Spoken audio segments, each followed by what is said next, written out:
All right, call to meeting, Zoning Board of Appeals, November 12, 2020. In light of COVID-19 and pursuant to Executive Order 7B from Governor Lamont, the town's conducting this meeting by remote means via teleconference. There are people that are on call-in, and there are people that will be on screen that will be presenting.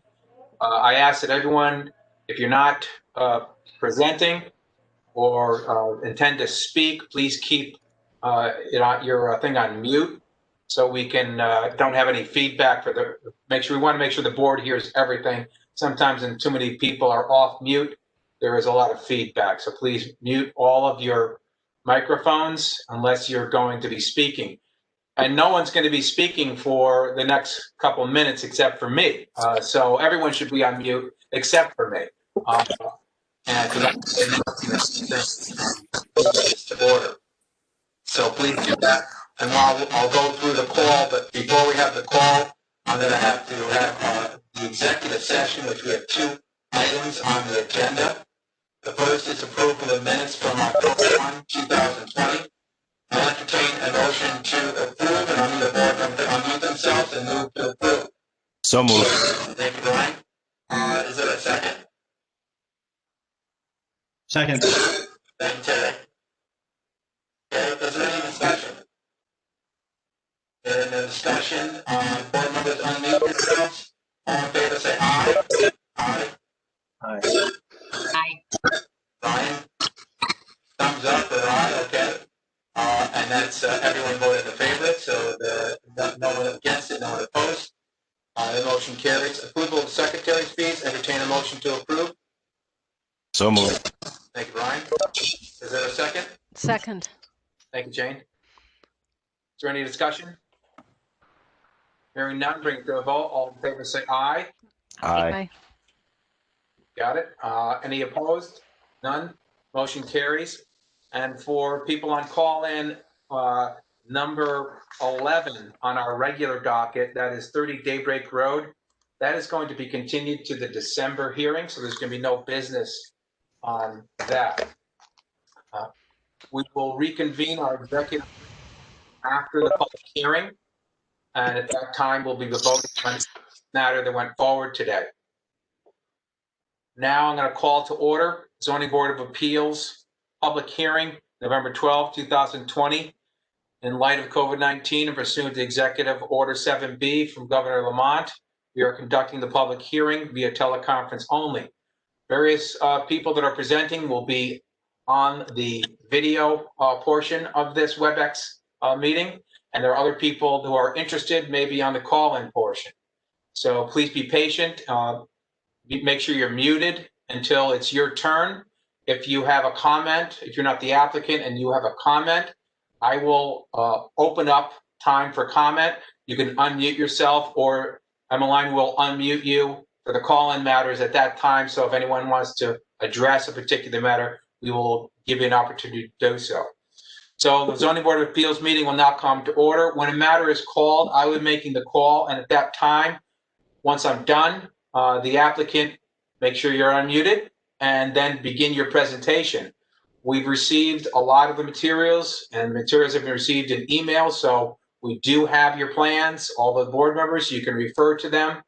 Be comfortable doing that since we all have them. Just describe what you want us to look at. That's a little different than being in person where you can't show it on put it up in front of us or hold it or pass it out. So just please refer to everything. After the applicant's presentation, anyone who's interested, and that's the time that I will open it up. I will first ask if there's anyone in support of a particular application. I will then ask if there's anyone that opposes that. And at that time, for the call-in people, we will open it up so we can find out if you have a comment. We need to take our time and be patient. Only one person can speak. And since you're calling in, I can't see you. I can't see that you're waving to me wanting to talk. So you just have to be patient and just make sure you let us know if you have something to say about a particular matter. If there is any opposition, I'll allow the person or the applicant, the person presenting or the applicant, an opportunity to address those comments that are opposing that application. I would want to remind the applicant at that time, if there's opposition, and this is your rebuttal time, that you only address the comments in opposition. It's not a time to restate your entire application or restate your reasons that you want your variance granted. This meeting is being taped, and that's required under the state law because we need to have a record, a clear record, in case someone wants to appeal a decision that's made by this board. So we need to make sure we have a very clear, concise, and complete record. Only one person can speak at a time. Anyone who does speak, I can see you. Other people can see you if you're on the video portion, and we can definitely hear you. We don't necessarily know who you are, so you need to introduce yourself, give your name and address, and that goes equally well for the people that are on call-in. We can't see you, we can only hear you. You need to tell us who you are and give your name and address.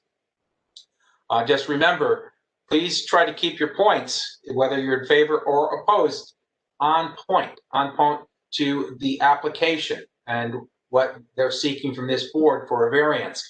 And if you go too far off the point, I reserve my right as chairman to restrict your comments at any time. Applicants and interested people can remain on this conference, this video conference, after our public hearing. We have a long docket today. We may take a short break to just to allow the board members to get a drink or whatever. And then we will reconvene our working session. At that time, in the working session, we're going to be voting on every single matter that goes forward today. There's 5 voting members on the Zoning Board of Appeals. If you want your variance granted, approved, you need at least 4 of us to vote in favor of it. A simple majority is not enough. 3 to 2 is not enough. You need a super majority, 4 to 1, at least 4 to 1, in favor of your application for your variance to be granted. If you cannot stay, that's fine. I would completely understand that. But if you want to find out, contact the zoning office tomorrow or later to find out what was happening. I think it's a good idea for people, especially the applicants, that are interested in a particular matter. Okay. If Matt wants to take my laptop, tell him. I think it's a good idea for anyone that's interested in a particular matter to stay if you can, because we open up, unlike other boards, we open up our discussion to the public so you can hear what we're talking about on your particular application. It may give you some insight as to why we're making the decision that we are, whether you're for or against a particular application. If our application for waiver is granted, it will not be valid until it's recorded on the land records. It will be of no use to you unless you record it on the land records. So therefore, you need to make out a check payable to the town of Fairfield and bring it to an amount of $60 and bring it to the zoning office Wednesday or later, or send it following the meeting to allow for proper recording of the notice. Regulation or variance request which involves construction, whether it's for a new dwelling, an addition, or an alteration, will require an as-built before the town can issue a certificate of zoning compliance and a certificate of occupancy. Our first matter that we have, and this is our continued docket, and that is 171 Carlin Drive, map 138, parcel 36, petition of Aaron E. Patterson for a variance of the zoning regulations, section 5.2.4, to reduce the rear setback from 30 feet, currently 18.1 feet, proposing 9.1 feet. Section 5.2.4.3, to reduce the street setback for an accessory structure from 30 feet, proposing 10 feet. And section 5.2.5, to increase lot coverage from 20%, currently 25.3%, proposing 27.8%. Permission to construct a rear deck and platform for a standalone generator and an in-ground pool, premises A zone. Attorney Fallon, this is your matter, I believe. It is, Mr. Chairman. Can everyone hear me okay? Yes. Everyone hear me? Okay, great. Well, first of all, good afternoon to everyone, and I'm pleased to be here representing Aaron Peterson Crocker and Alder Crocker. They're the owners of the property located at 171 Carlin Drive. As just described by the chairman, we're making various application for variances that I'll describe in a minute. in order to construct a larger deck, porch, and a swimming pool, as well as a generator platform. By way of background with regard to this application, I need to say that, I enjoy meeting most of my clients for sure, but in getting to know the Crockers over the past few months that this matter has been pending, I've really been impressed by what wonderful and remarkable people they are. Unfortunately, the background with regard to this application and the urgency, if you will, with regard to this application are sad and tragic.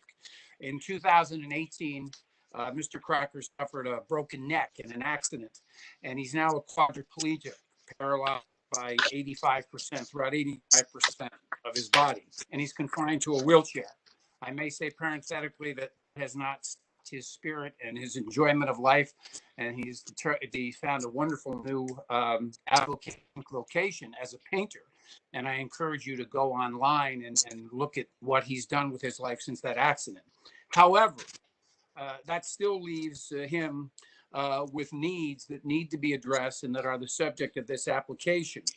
We are seeking your approval in order to ensure his quality of life and health, to allow us to build a pool, which I'll describe in a minute, and enlarge the existing porch on the property.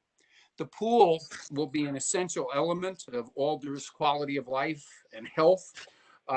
We're requesting permission to build that pool so he can enjoy the water and the therapeutic exercise and being outside that will bring him. The beach, unfortunately, is not an option for him because the sand makes access extremely difficult, and there's also a possible exposure to airborne disease. The pool, as proposed, will allow him seasonally everyday usage, exercise, and enjoyment, and that's going to have a very significant and important benefit to his health through the water and swimming therapies. I provided you, as part of this submission, 2 letters from Gaylord Specialty Healthcare. One is from Dr. David Rosenblum, who is Mr. Crocker's treating physician, and the other is from Kimberly Eisen, who is in charge of and has been very active in his therapy. I won't read those letters to you. I know you've reviewed them, but they both speak to the importance of the swimming pool as a matter of continued health and therapy. Now, currently, the Crockers have a small porch on the back of their house.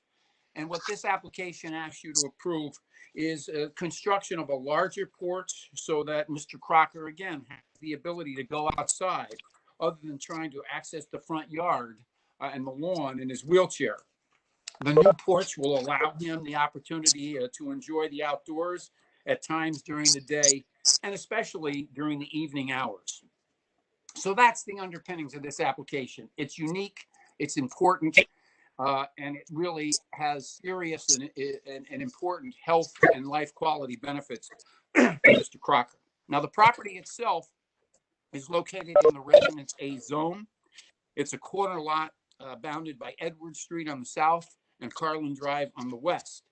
The specific variances, as the chair indicates, are a variance of section 5.2 to reduce the rear property, accommodate the proposed deck expansion, and 5.2.4.3 to reduce the setback from the street line in order to accommodate. We also asked for a small increase in the existing lot coverage of 2.5%.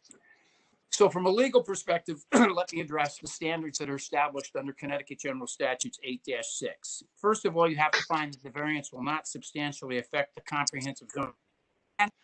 And 2, you have to find that of the facts that are presented to you, there are elements of hardship that the courts have recognized previously supporting a variance application.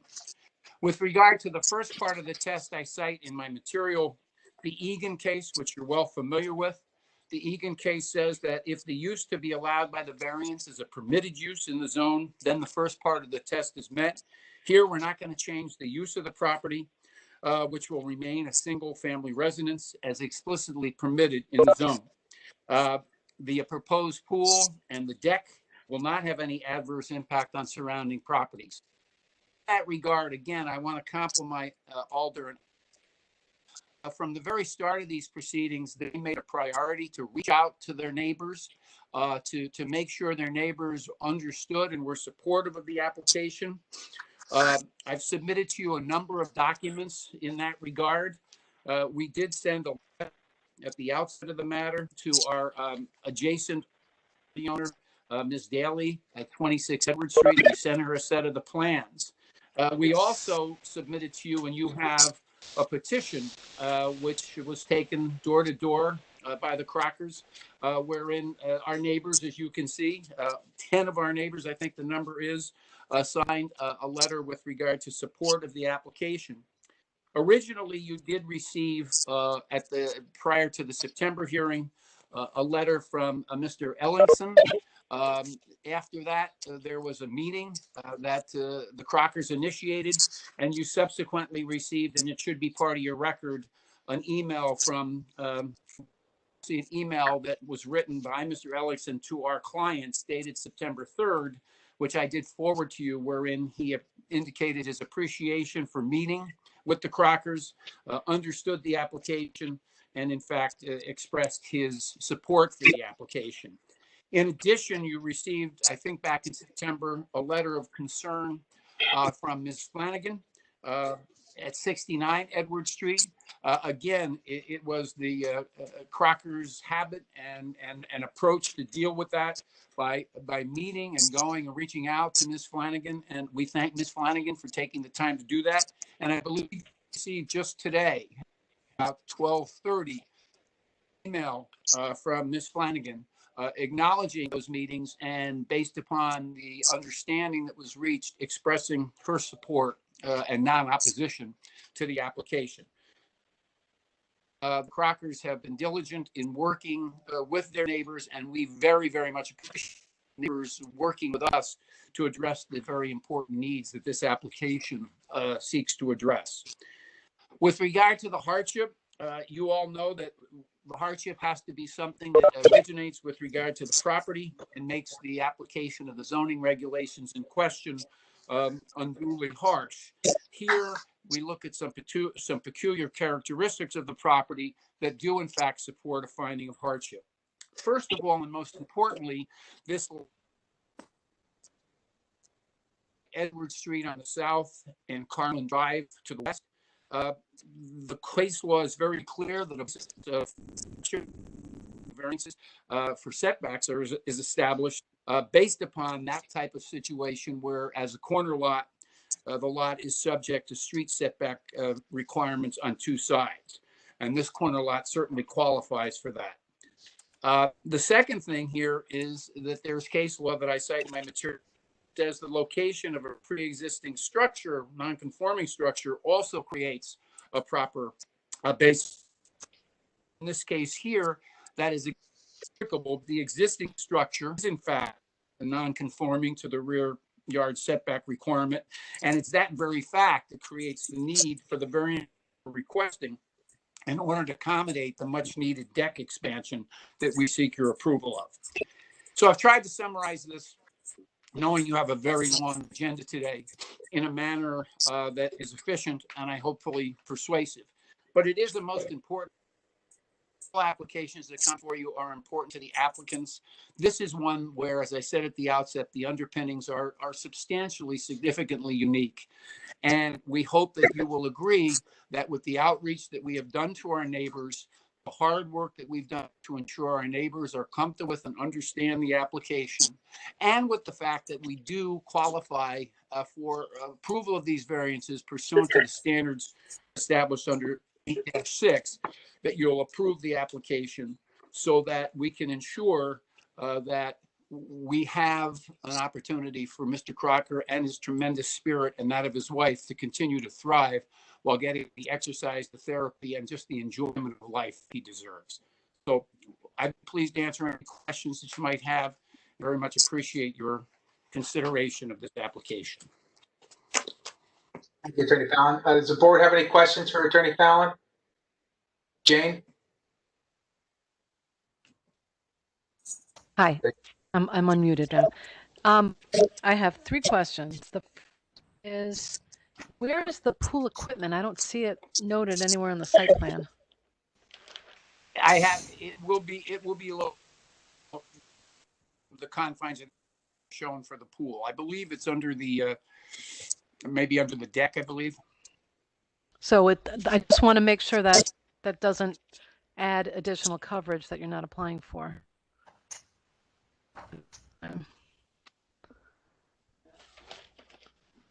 Yes? No? No, I'm sorry. I answered. I didn't. Correct. It will not add Okay. additional coverage. Okay. And then another question. I don't see a fence around the pool. Yeah, we will be constructing a fence. The Crockers are aware of the building code requirement to a fence. It's a matter of discussion that we've had with our neighbors to ensure proper screening. So we'll be building a fence to accommodate both the privacy for Mr. Crocker, for the neighbors, and also to satisfy the building code requirements. But that fence will be situated and its height will be such that it will be compliant with the rate. Okay, and then my last question, this is just my curiosity, is how does Mr. Crocker get to the pool? I'm sorry? How does Mr. Crocker get down to the level of the pool? That will allow him to address it. That's how he does it. I mean, it's, now, the house I'm just curious because, So, so there's no additional exterior lift or anything? No. Okay, thank you. Thanks. Good, done. Okay. Brian has a question, Attorney Fallon. Yeah, my question was along the same lines as Attorney Fallon. The deck to support measure.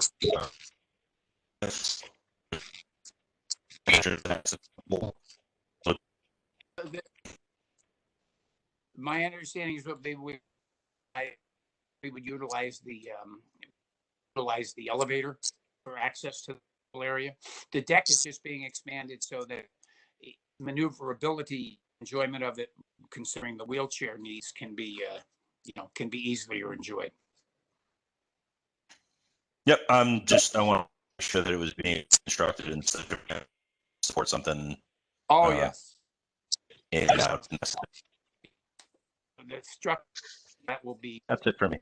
Factor. Thank you.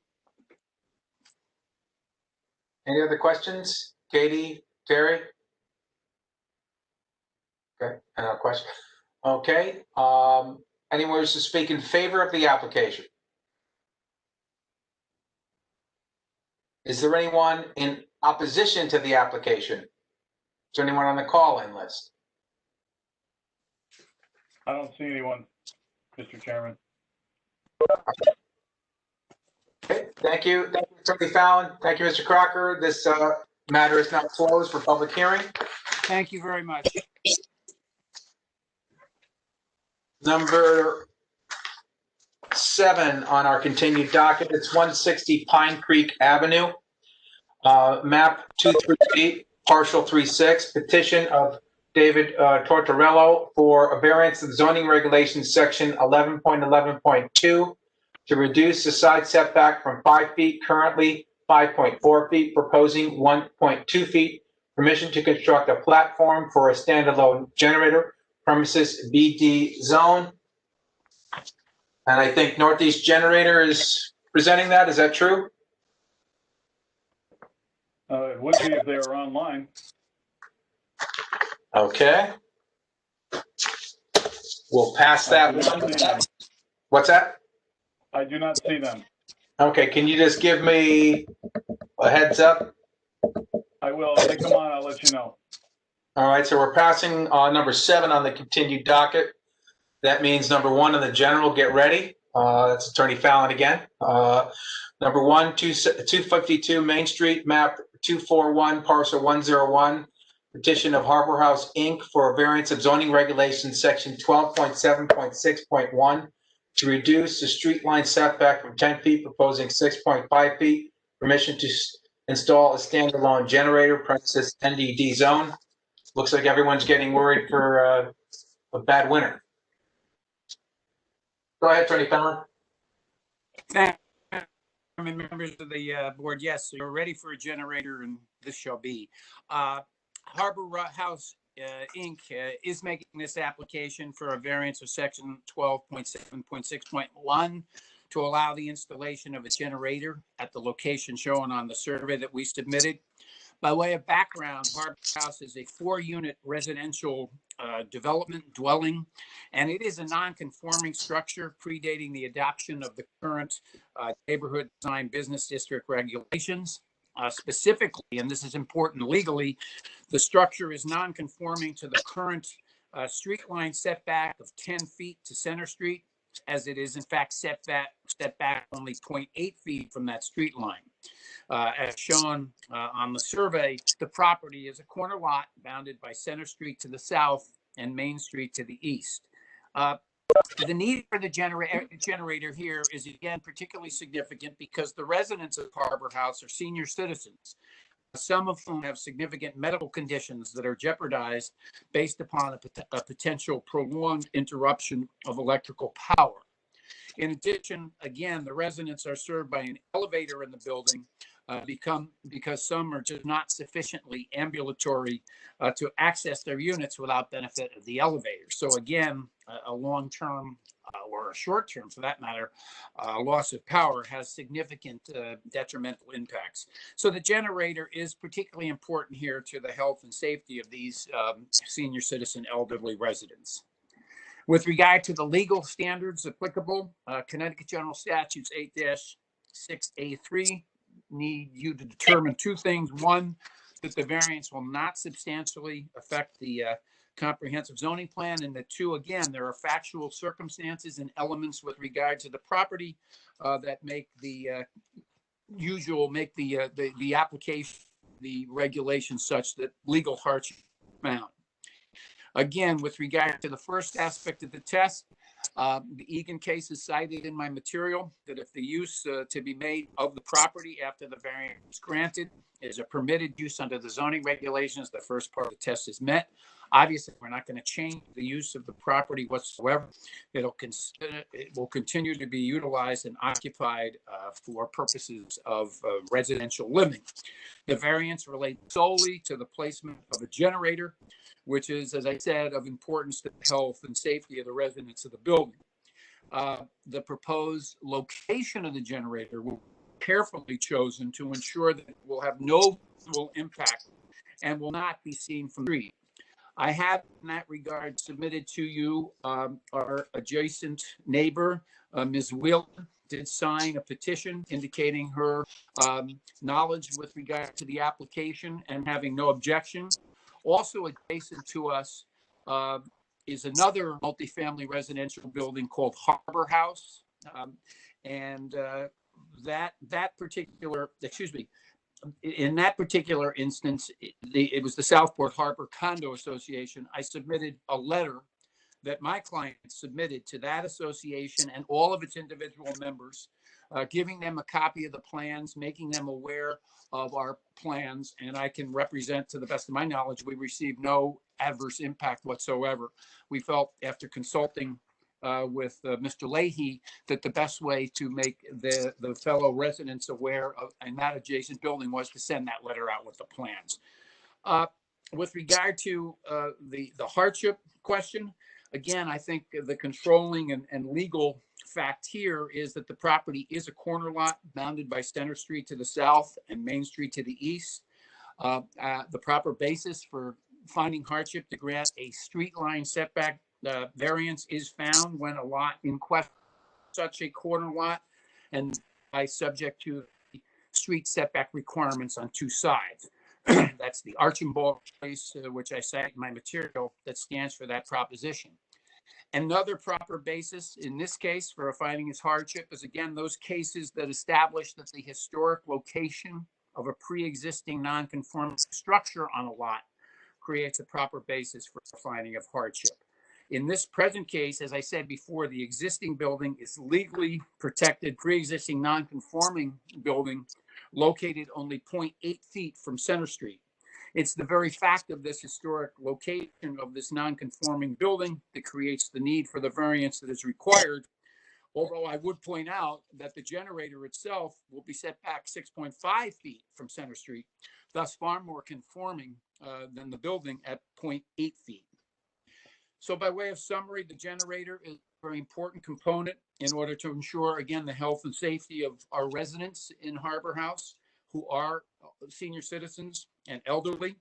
The request meets the standards, we hope you will agree, established pursuant to Connecticut General Statutes 8-63, in that we have here a corner lot and a building that is also a pre-existing and legally protected non-conforming structure.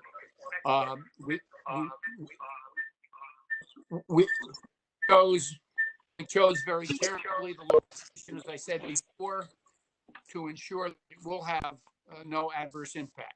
So for all those reasons, and again, appreciating your kind attention and patience, we would hope that you would see fit to grant this application. And I'd be pleased to answer any questions. Thank you, Attorney Fallon. Does the board have any questions? Jane? Yes. Hi. I'm looking at the site plan and I'm just concerned that the location of the generator blocks access to the stone walk. Am I reading that correctly? No, ma'am, it does.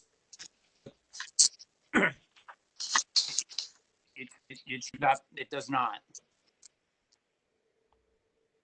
You mean the walkway? Looking right here, I don't know if you can see. It goes right across this walkway. Let me get the plan out here.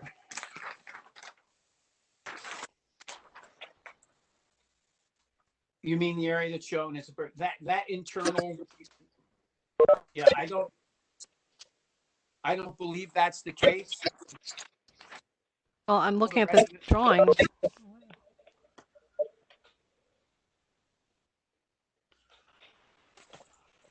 That's an internal brick walkway inside the wall you're talking about? Yeah. Yeah.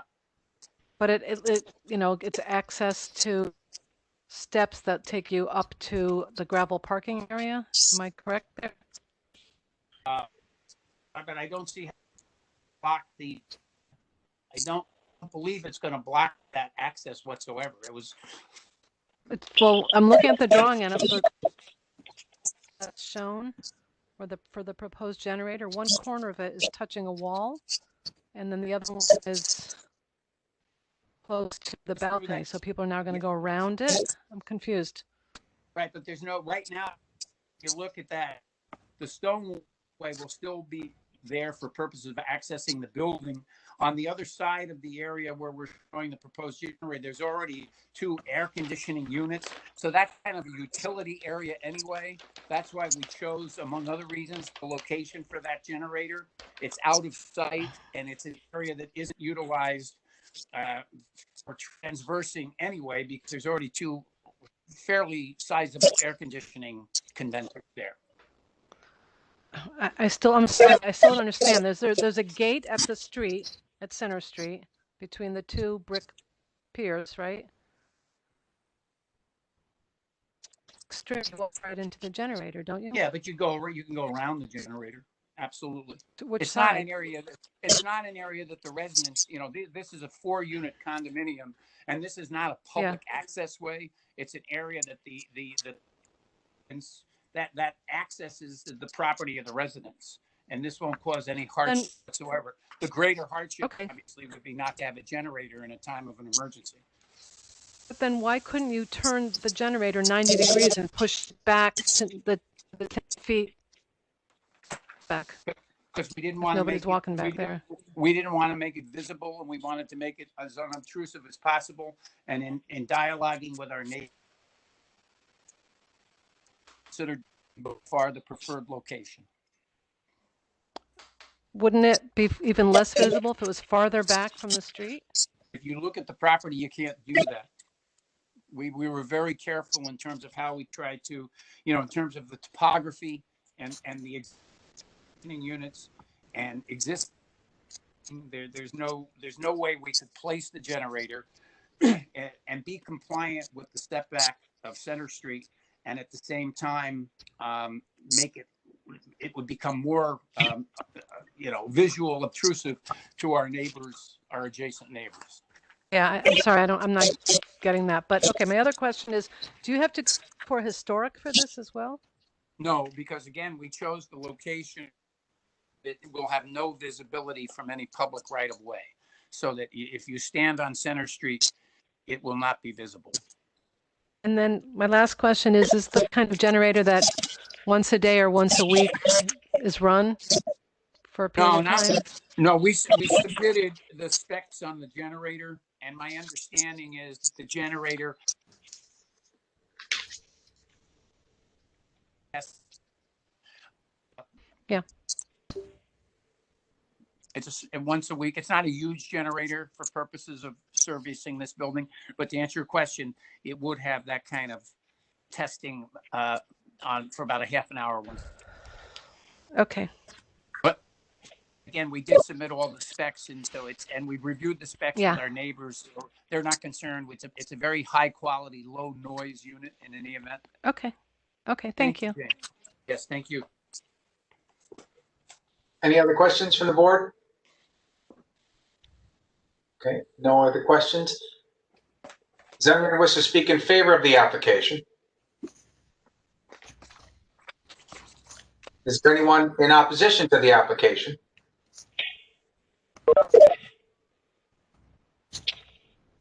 Matt or I Emily? haven't heard of anybody, Kevin, Mr. Chairman. Okay. 252 Main Street, public hearings now closed. Thank you. Number 2, 167 Oldfield Drive, map 182, parcel 532, petition of Sloan and Jennifer Yavorkorski for variance of zoning regulations, section 5.2.4.3, to reduce the side and rear setbacks for an accessory structure from 10 feet, proposing 5 feet and 7 feet.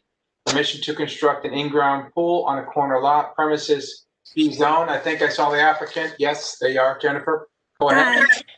Thank you so much for your time today. We are interested, sorry, I'm getting horrible feedback. We are interested in constructing an in-ground pool behind our existing detached garage. And due to the sizing of our lot being a corner lot, we can't meet the current zoning laws and are requesting a variance based on that hardship of not being able to fully utilize our lot. In preparing our application, we actually had a really nice opportunity to meet all of our neighbors. I think in total we got 16 signatures supporting our application. I'm not sure who's more excited for the pool, us or our neighbors.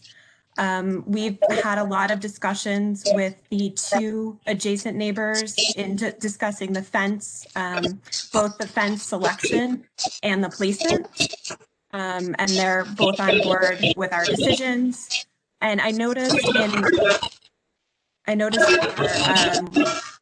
map, the fence will go before the pool equipment pad.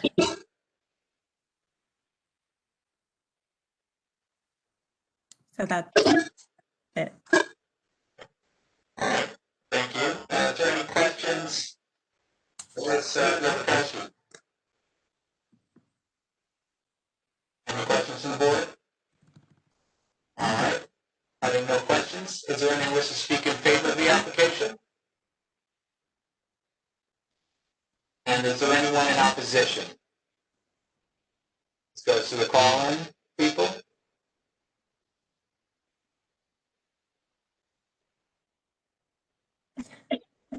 I don't see anyone, Mr. Chairman. All right. Very good. Smooth sailing so far. This public hearing on number 2, 167 Oldfield Drive is closed. Thank you. Thank you. Number 3, 152 Oakwood Drive, map 77, parcel 509. Petition of Andrea and Leslie Falco for a variance of the zoning regulations, section 5.2.4, to reduce the street line setback. Corner lot from 17 feet, currently 16.8 feet, proposing 16.8 feet, petition to construct a second floor addition, premises B zone. I saw the Falcos on. Go ahead, whoever's presenting.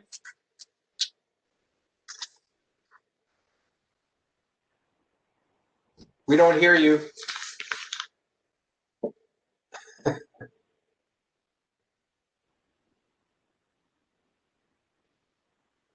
Can't hear you.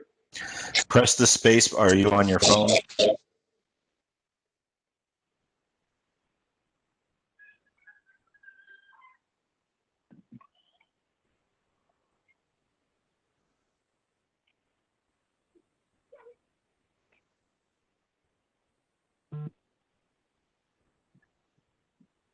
Oh, can you hear me now?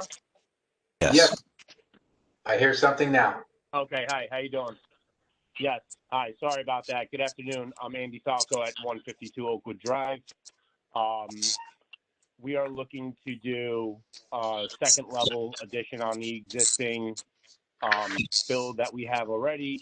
We are a family of 6. We currently have 3 girls in one room and my son in another.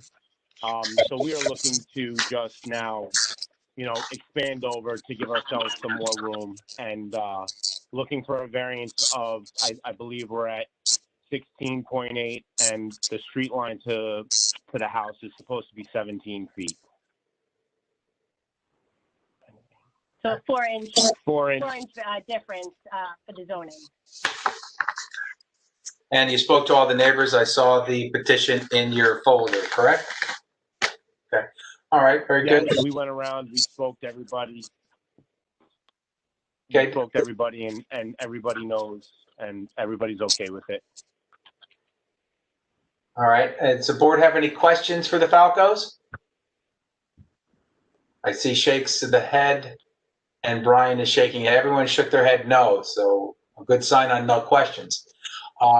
Is there anyone speak in favor or in opposition to this application, 152 Oakwood Drive? I haven't seen anyone, Mr. Chairman. Okay, all right, very good. Okay, we're going to close the hearing on 152 Oakwood Drive. Thank you, Mr. and Mrs. Falco. Thank you. Thank you.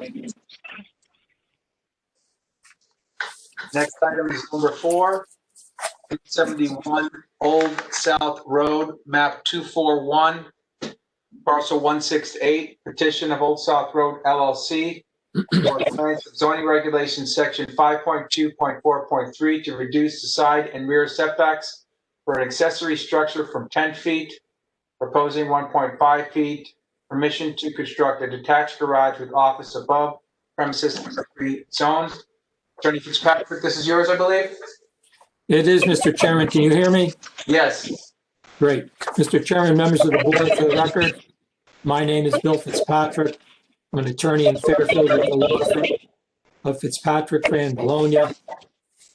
I'm here representing Old South Road LLC, the principal of which is Mr. Fred Ryan, and he owns a single-family home at 171 Old South Road. This property is located in Southport in the R3 zone, which requires a minimum lot area of 20,000 square feet. This property is a pre-existing legally non-conforming lot, which contains 16,742 square feet. The well-respected architectural firm of Friends and Associates has been engaged by Mr. Ryan to provide architectural services to renovate this home in a fashion consistent with its location in the Southport Historic District. One element of this renovation involves the replacement of the undersized garage. The proposal here is to construct a new, larger garage with adequate capacity to accommodate 2 vehicles. Proposed location of the new garage is the left rear corner of the property as you look at the property from the street. In essence, the existing garage is removed and the new proposed garage is pushed back to both, is pushed closer to both the rear and side property lines. In order to accommodate the construction of the proposed garage, the owner is requesting a variance of section 5.2.3 of the zoning regulations to permit a reduction of the side and rear property line setbacks from 10 feet to 1.5 feet in order to permit the construction of a two-car garage with an office above. Presentation this afternoon will consist of me and Jack Franzen. I'd like to give the commission a brief outline and introduce Jack Franzen, then I will conclude. Commission should note that the existing garage does not conform to the side property line setback of 10 feet, as it is 4.7 feet from the side property line. The most important factor for the commission to take into account is the fact that the location of the new garage in the same location as the existing garage would require the loss of the existing large oak tree to the west of the existing garage. This is a substantial oak tree with a diameter of approximately 4 feet. The applicant engaged the firm of Northeast Horticultural Services with offices in Stratford to assess the health of the oak tree. The report, which was completed by a licensed arborist, Stacy Marcel, stated that the large oak tree is, quote, easily 100 years old and has lots of vitality, end quote. As a result, the location of the new garage in the rear corner is being proposed in order to preserve this specimen oak tree. At this point, Mr. Chairman, I'd like to introduce Mr. Jack Franzen, who is well known to this board and is a principal of Franzen Associates with offices at 1241 Post Road in Fairfield. Jack. Can everyone hear me? Yes, we can. Can you hear me? I was asked by the applicant, Fred Ryan, he was going to make the rounds of the neighborhood to poll his neighbors. And unfortunately, he had to quarantine. So he put it on me to speak with the neighbors. I don't have a written partition, but I can represent that I spoke with all of them. And I should explain that the neighbor to the east, the Svensk property, Bob Svensk is an old friend of mine, and we both have been on the Southport Conservancy for a long time. And he's the head of something that's called the Southport Tree Initiative. And when Fred purchased the house and he called me, I said to Fred that, you know, the oak tree was taking the oak tree down or neglecting it was a non-starter. So the genesis of the location of the garage really has to do with me working it out with Fred to push the garage as far back as we can, still allowing, you know, for maintenance of the siding to keep the foundation of the garage as far as possible from the canopy and the roots of the oak tree. And the Svens are very happy that we're doing that. Also, if you look at the current garage, the corner of the current garage is definitely stressing the southwest root system of that tree.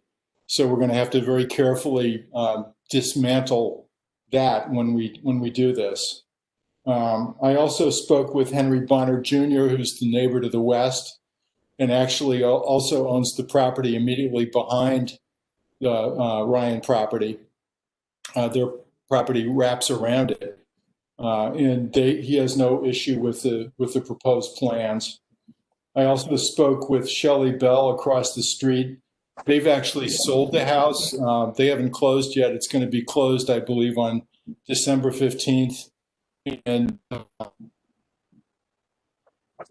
to the new owner out of courtesy, a gentleman named Kevin Lignac, and he's very happy with the plans, as is Shelley, but Shelley said she has really no interest in it at this point because they decided to move.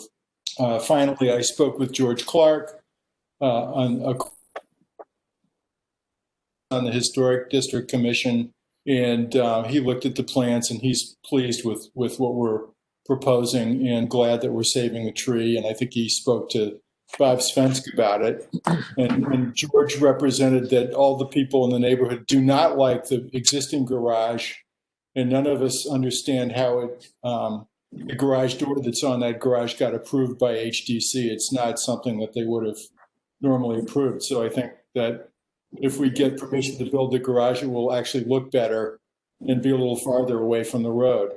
The other thing to note, I mean, the tree is more than 100 years old. Stacy was being very modest. It's, I would guess, at least 200 years old. It's huge. It's just a beautiful specimen. And thirdly, the location of Outbuildings in Southport being very close to the property line is not that unusual. It's something that you wouldn't see in many zones. But if you go to Greenfield Hill or Southport historic districts, people had livestock. They pushed the outbuildings as far back as they could because they had horses in them or cows or whatever. So it's not unusual in the historic district to see the juxtaposition of outbuildings. This fences also have an outbuilding that's, I don't know exactly how far it is from the property line, but it's very close to the property line on his side. There's also a historic barn on the Bonner property. So we think that it's appropriate. We will have to go to HDC after this. So we'll hopefully get approved there if you approve this at ZBA. And I'm going to turn it back to Bill. Mr. Chairman, members of the board, to sum up, the test for the granting of a variance is set forth in the case of Smith versus Zoning Board of Appeals, 174 Connecticut 326, a 1978 case which states, quote, regarding hardship under general statutes, section 8-6, parens 3 and parens, a local zoning board may grant a variance where two basic conditions are met. One, the variance is shown not to affect substantially the comprehensive zoning plan, and two, adherence to the strict letter of the zoning regulations is shown to cause unusual hardship unnecessary to the carrying out of the general purpose of the zoning plan, end quote. First part of the test, no substantial effect on the comprehensive plan is satisfied here, where the proposed use, a garage as part of a residential property, is a permitted use in the R3 zone. The second part of the test, adherence to the strict letter of the law, is shown to cause unusual hardship unnecessary to the carrying out of the zoning plan is satisfied. Here, I would submit by several factors. First, the proposed location of the garage is an effort to preserve the large specimen oak tree on the property. It's block letter law. The zoning variances can take into account topography of the property. I would submit the location of this oak tree is inherently part of the topography of this property. This tree cannot be moved. It's a 100-year-old tree, which is worth saving. As such, it makes sense to accommodate the location of the garage in a manner that permits this oak tree to survive. Commission should also note that the construction of the of the new garage does not constitute an overbuilding on this property. Notwithstanding the undersized nature of this lot, the proposed property renovation, including the proposed garage, will comply with the coverage requirements and floor area requirements for the R3 zone. There is no coverage or floor area ratio variance requested. You've heard from Jack Franzen of his conversations with the possibly affected neighbors, all of which were positive. I think that Mr. Franzen's testimony also buttresses the fact that the purpose and intent of the zoning regulation are being served by this application, particularly since the property behind the proposed garage contains a barn itself. There is no infringement on any neighbor's privacy by the shifting of location of this garage to the rear of the property. Approval of this location permits the construction of a functional, aesthetically pleasing garage, which is designed by Franz and Associates in a manner consistent with the nature of the Southport Historic District, in a location which will have minimal impact on neighboring property owners and permits the preservation of the signature oak tree on this property. I would just note that I hope that to be referred to in the future as 100 years old with lots of vitality. For the reasons I've outlined, I request this application be approved. Mr. Franzen and I will be happy to answer any questions the board may have. Thank you, Attorney Patrick and Mr. Franzen. Does the board have any questions? Shaking all shakes of the head, no. No questions. Is there anyone that wishes to speak in favor or in opposition to this particular application? 171 Old South Road.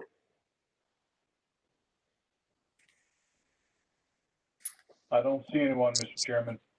All right, thank you, Matt. Okay, that closes the hearing on 171 Old South Road. Thank you, Attorney Fitzpatrick. Thank you, Mr. Franson. Thank you, Mr. Chairman. Thank you. Next item is 47 Lloyd Place.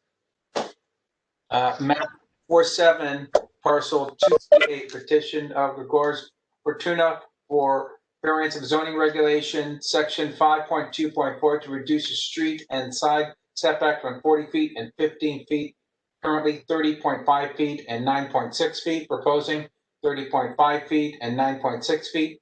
Permission to construct a second story, two-floor additions, premises R3 zone. I saw the Fortunas somewhere. I think they're on this. There you are. Yes. Okay. Go ahead. Yes. Good afternoon, everyone. Hey, I'm good. My name is Paweł Lachko. I'm speaking for my cousin Gregor Fortuna, the owner of 47 Lloyd Place. We're seeking your approval for a front and a sideline setbacks variance no less than the existing setbacks. We're trying to put a second floor addition with 3 bedrooms and a bathroom on the existing foundation and an existing footprint of the house. It's a very small house, and my cousin's wife, she's pregnant already. They only have 2 bathrooms, 2 bedrooms, and so that's why they're trying to put the second floor on it. So with that, I'm asking for your approval. Thank you for your time. All right. Does the board have any questions? Okay. There was one note just to comment for the record. There was one note from Candy DeLeo, who has an address. She lives on Saddleview Court. It said if anyone wants to put a second floor, they should put up privacy trees or something. I'll give you an opportunity. I want to see if to comment on that if you want to, but I just had to put it in the record that we had at least that one note that came in. Okay. But let me ask now, since there are no questions, does anyone wish to speak in favor or in opposition to the application on Lloyd Place?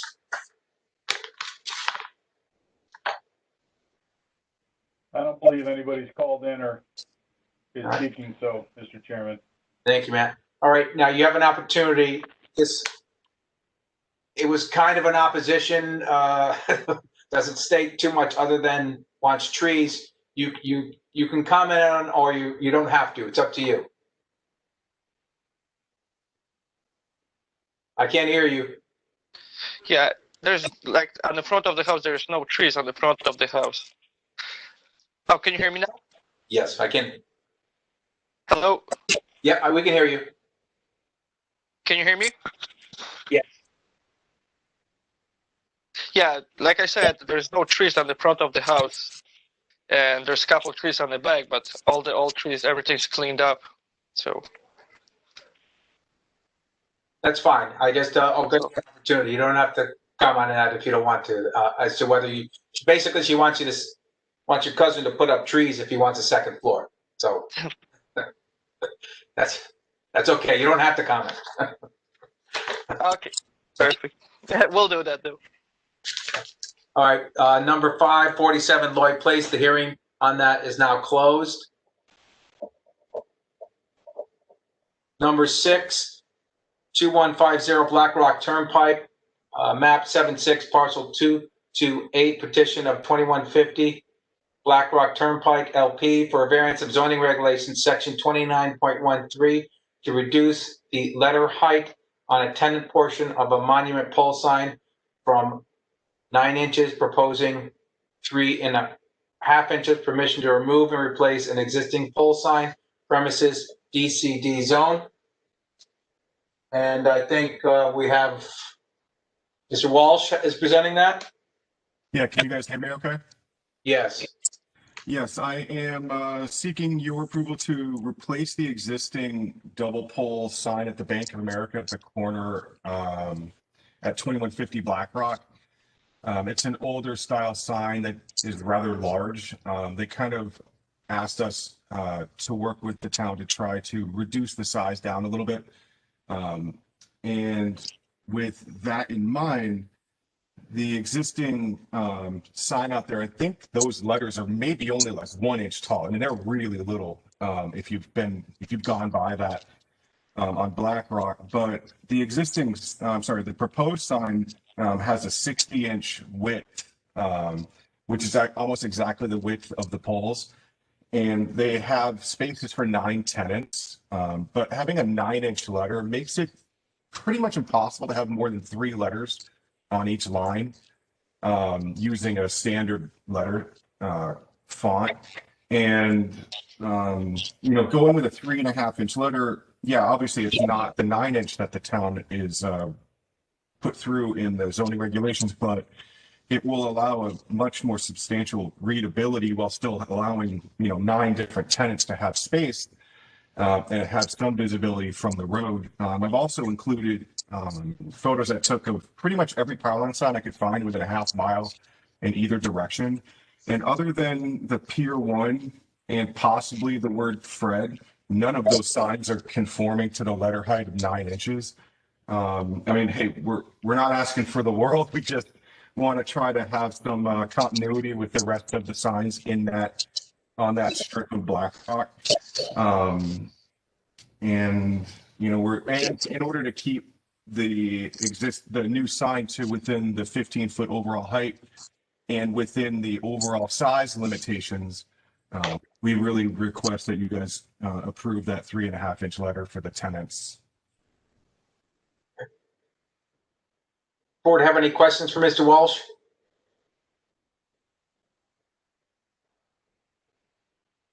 Hearing no questions. Oh, yeah, I'm sorry, Brian. Is the sign going to engage any backlighting, or does it conform to non-flashing, all that wonderful stuff? Yes, the only backlighting that's in the sign itself is the actual Bank of America push-through lettering and the logo, not any of the full face. I think when I was working with Mr. Decker, that was a big point of issue, that we wanted to make sure that only the letters and only the logo light, not the full white face on it. Okay. Any other questions? Okay. No other questions. All right. Anyone wish to speak in favor or opposition to the application 2150 Black Rock Turnpike?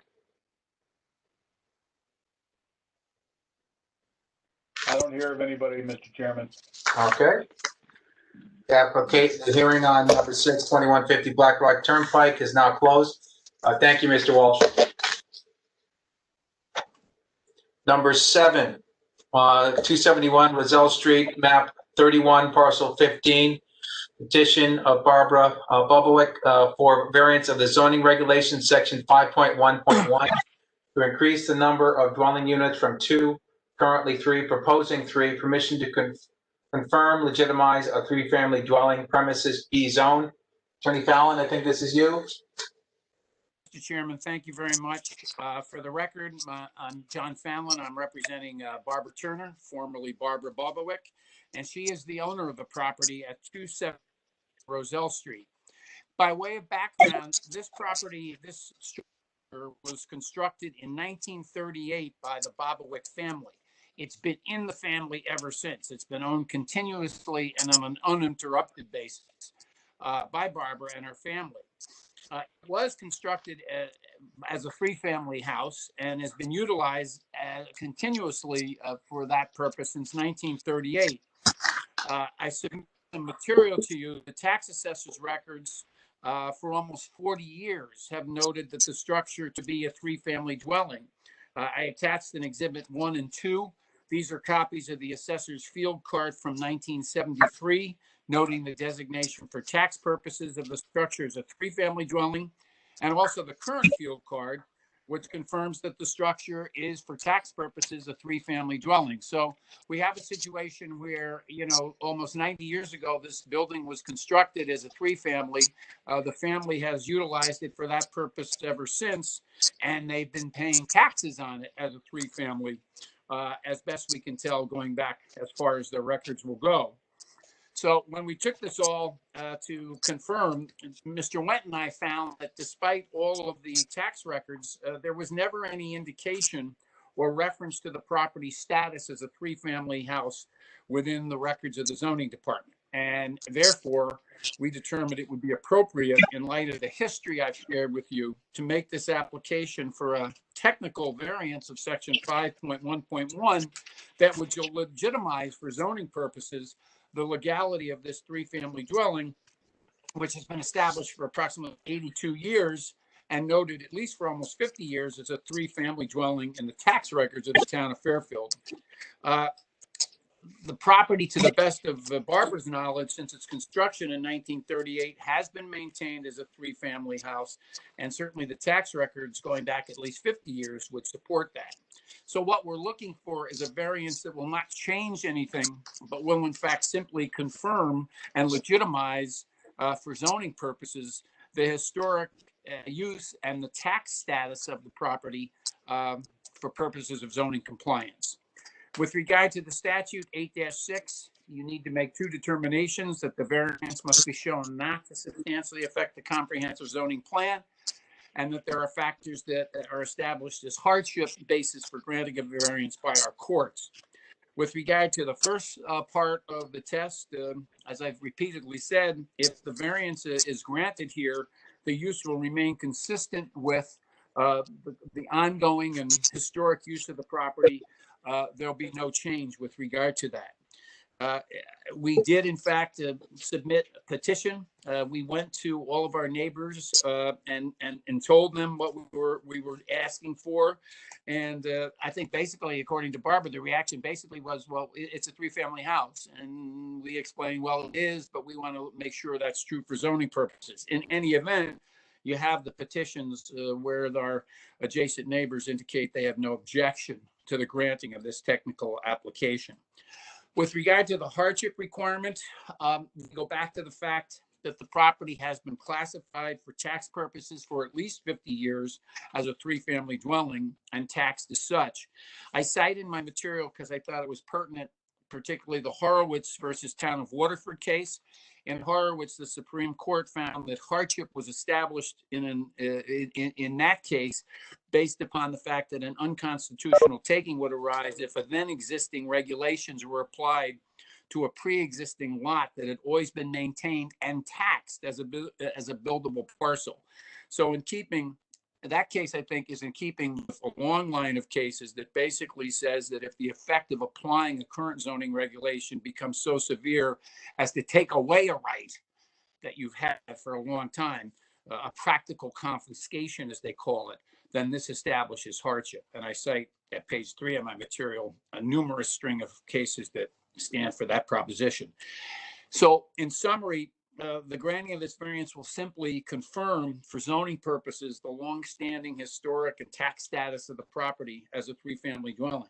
We hope you'll agree that as a technical matter, we satisfy the standards of Connecticut General Statutes 8-6 for the reasons that I said, and that in fact, all we are doing here is looking, since the tax records are very clear, to make clear that this structure can be maintained as it has been for 82 years as a three-family dwelling.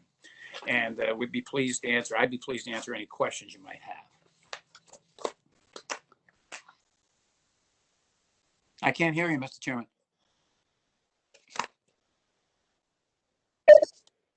Sorry. Does the board have any questions?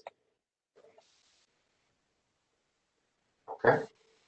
No questions. Is there anyone who wishes to speak in favor or in opposition to this application? It is 271 Roselle Street.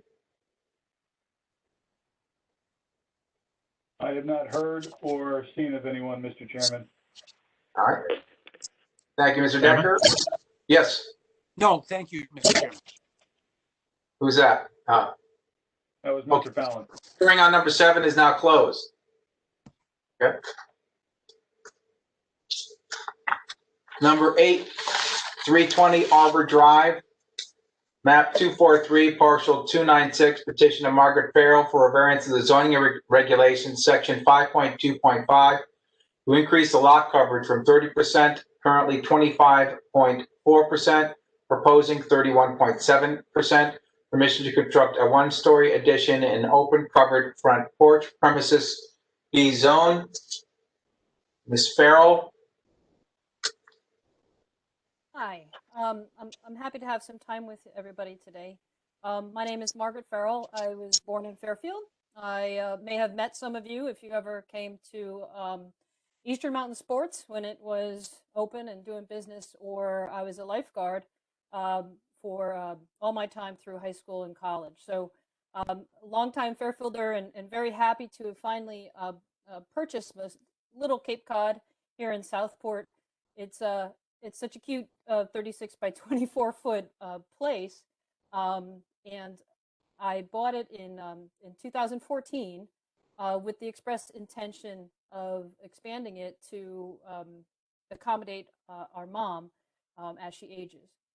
So right now, my mom is 87. So when I bought the place, I was assured by the realtor that there's plenty of space to push out towards Hulls Highway. As you can see on the maps, that I am a corner lot, and when I got some momentum going, speaking with an architect and a surveyor, I learned that I had some problems.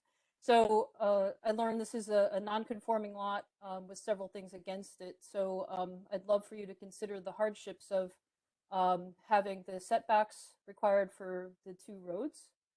There's also a bit of an arc taken away at the corner of the lot where that accommodates the sidewalk and the stop sign. But I also bought this place with a very large existing garage, and it takes up quite a bit of the coverage of the lot itself. So here we are, and as the goal was again to get my mom to come live with me, looking to just put out a structure, a single structure towards the Hulls Highway location for her bedroom, a powder room, and a little closet. And that would allow her to have her place as the bottom half of the property. And in order for her to get in, I wanted to go ahead and hide some elderly friendly stairs within the porch that I'm proposing. So that'll have like longer steps and smaller rise, so she can have ease of getting up and into her own location. So I'd like to really give her independence. I'd like to get her away from her current location that has multiple stairs. And but more importantly, I'd love to have her age with me and my sister, who's now moved in. So the goal is to have her in the same town, far away from any kind of stairs, and enjoying her time around her family as she ages. So this was my goal. I've been talking about it with, I love my neighbors. That I think it's the best part of living in this old World War II Cape Cod development. Just love it. We had, because of COVID, you can see copies of the signed letters. I think we got 10, maybe more. I think it was 10. That we had discussed this and got their sign off. So everyone is very happy with that. We want to keep with the spirit of Cape Cods. So to have something nice in the neighborhood, to increase the visibility as we're on the corner, to have something charming, and to really just ask, please, if you could consider the coverage variance for the property. So I'm grateful to have your time, and I'm happy to answer any kind of questions or any additional information you may need. Board have any? Thank you, Ms. Farrell. Board have any questions? Paul shakes the head no. Is there anyone that has an opposition or wishes to speak in favor of this application, 320 Arbor Drive? I haven't heard of anyone, Mr. Chairman. Thank you, Mr. Decker. The hearing then closed for number 8, 320 Arbor Drive. Thank you, Ms. Farrell. Thank you. Number 9, 561 Katona Drive, map 125, parcel 13E is in Edward. Petition of Gretchen Brunner for a variance of the variance of zoning regulation, section 5.2.4, to reduce the rear setback from 30 feet, currently 29.2 feet, proposing 17.8 feet. Permission to construct a rear deck, premises A zone. I believe that, yeah, you are, Gretchen. Okay, go ahead. Yes, hi, good evening. My name is I was asked, I'm representing Gretchen. I see you. I see you on the application. Okay, go ahead, sir. I was assisting Gretchen on presenting the request for the variance. Mr. Chair, can you mute yourself? Hi. Thank you. Sorry. I don't know why Jose's thing isn't working. He was supposed to. Can you guys hear me? You can hear me? Okay. He's my designer slash friend designer and general contractor, so he was going to do the speaking. I'm not sure what more I have to say other than what's in the application because I wasn't really prepared to speak, but we did go around and talk to all the neighbors. I got to meet all my new neighbors. They're all very nice. They all had no problem with me putting, going back a little further. The one that it's going to affect the most is Tom right behind me. He's super sweet and had no problem with it. And if there is a concern like over the trees or anything, I am in a wetlands buffer or something like that. So I'm working closely with the wetlands compliance, and we have a consultant working with us on a vegetation plan, and we're asking for the variance because my lot is a really weird shape. It's a square, but then it's got this panhandle that goes up behind 3 other houses. So I'm not like a normal shaped lot, which is why we have to go a little further, back into the setback.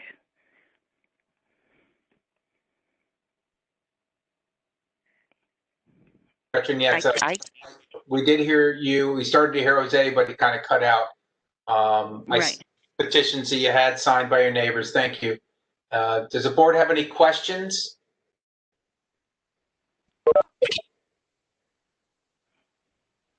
Okay, there are no questions. Now, is there anyone that would like to speak in favor or in opposition to the application for 561 Katona Drive? It's the rear deck.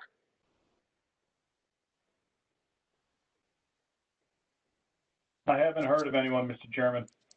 All right. Thank you. Ms. Brenner, we're all set. Your application, your hearing is now complete. We'll be reconvening with that once we're done with all the public hearing, okay? Okay, great. Thank you so much.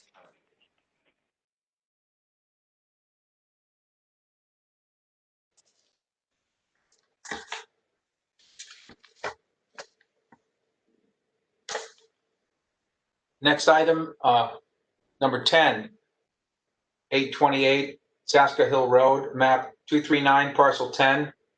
Petition of Eugene and Janice Fox for a variance of the zoning regulations, section 31.2.31, to increase the height of a fence on a property line from 6 feet, proposing 8 feet. Permission to construct an 8-foot high fence, premises AAA zone. Are the Foxes are the agent here? I think there was DeVore Associates.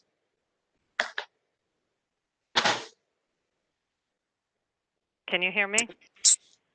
Yes, Diane. DeVore. Okay, so I'm a landscape architect in Fairfield, and my client purchased this property in the spring, not aware of the paddle tennis court below and how the lights and the noise, just the level that they would be exposed to in the fall months. And so we've been talking to planning and zoning about the possibility of putting up a solid fence that would have noise abatement. We've spoken to the club on numerous occasions and the board, and they were fine with putting up a fence like this. We've worked with a structural engineer. We've gone back and forth between 8 feet, 10 feet. I think planning and zoning department was thinking 8 was more reasonable. Originally we proposed 10, but we're just hoping to be able to put up a solid wooden fence of whatever height you'd be willing to give us, just along this area to help with the lights and the noise.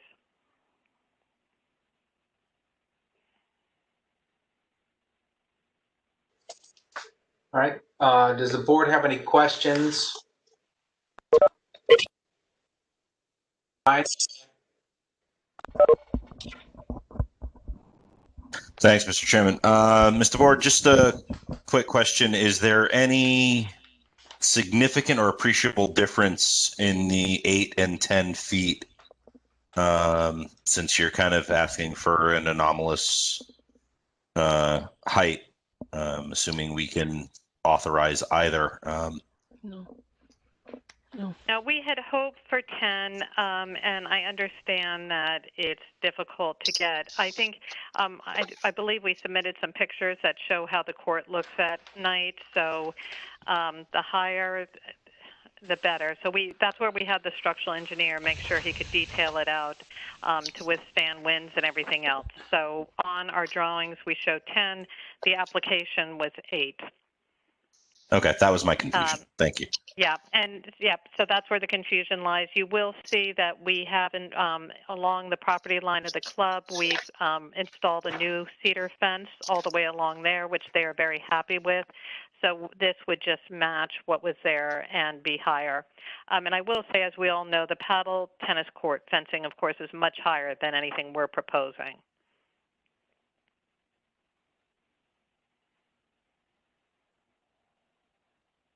Go ahead. Hi, I have a question about the lighting that's going to be on the clubs. How tall are the lights, and are they going to shine over your fence, whether it's 8 or 10?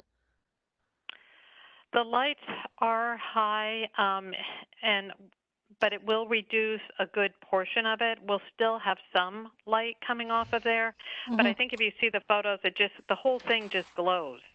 Right. So we know we can't get it all the way up, but as high as we possibly can. I mean, anything will help.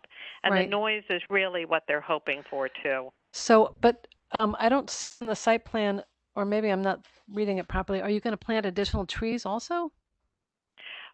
So right now there's a privet hedge that's there, and we were looking at replacing that in front of the fence. The hedge runs all the way along the property line. Right. Except close to the street, there seems not to be any plantings now. No, along the street. You're saying along Sasco Hill? Close to Sasco Hill. It's just I just see fence. I don't see any trees or anything in front of it or alongside it. Currently, we have along the club, where they're building right now, there is an arborvitae hedge, and we will be adding more arborvitae there. And then yes, we will add more there. And then where the larger portion of the fence is where there's currently a very tall privet hedge, and so we would be matching that. So I'm just to hear the answer. If you're going to plant, anything you plant is going to be higher than 8 feet or 10 feet anyway, right? Ultimately? Not when ultimately, that would be the goal. I think 8 feet is what we were looking at. 8 to 10 is the ultimate goal, because they also do want to keep the view out towards the water.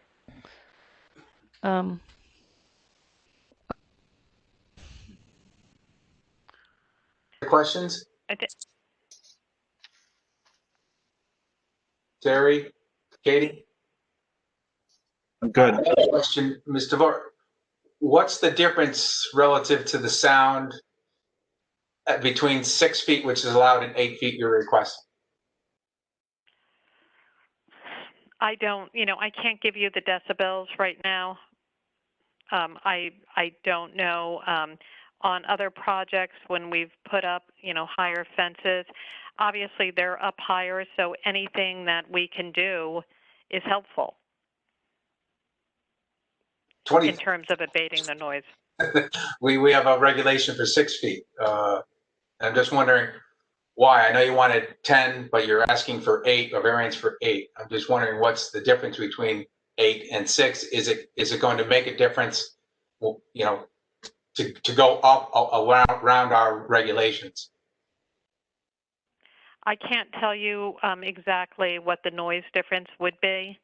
I mean, it will help. How much, I'm not sure. I can go back and talk to the, you know, we've been talking to manufacturers with the noise abatement, and it all depends on the angle and being higher and, you know, trying to, I mean, as you can see, even, you know, along 95 where they put up these tall fences, I mean, every little bit helps.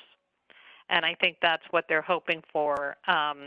You know, in those photographs, you can see they're just shining at these lights, and the noise is really, it's loud out there. And a lot of times they forget to turn the lights off. So as they said, we would just, you know, any little bit they can get is what they would appreciate. Okay. Any other questions?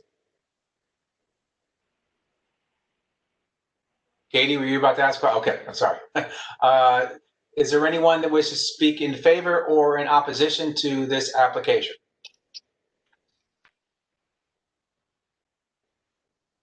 I don't have any notifications, Mr. Chairman. All right. Thank you, Mr. Decker. All right. The hearing now is closed on 828 Southport Hill Road. Thank you, Mr. Barr. Thank you.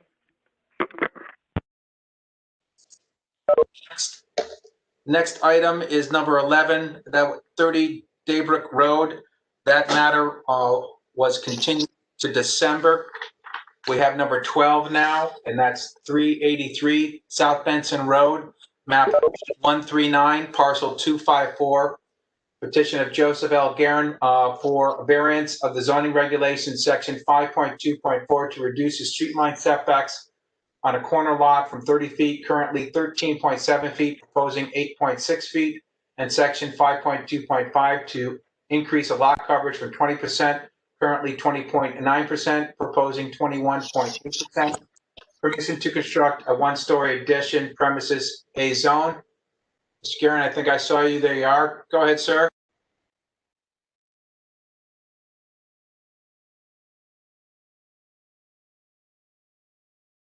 Mute.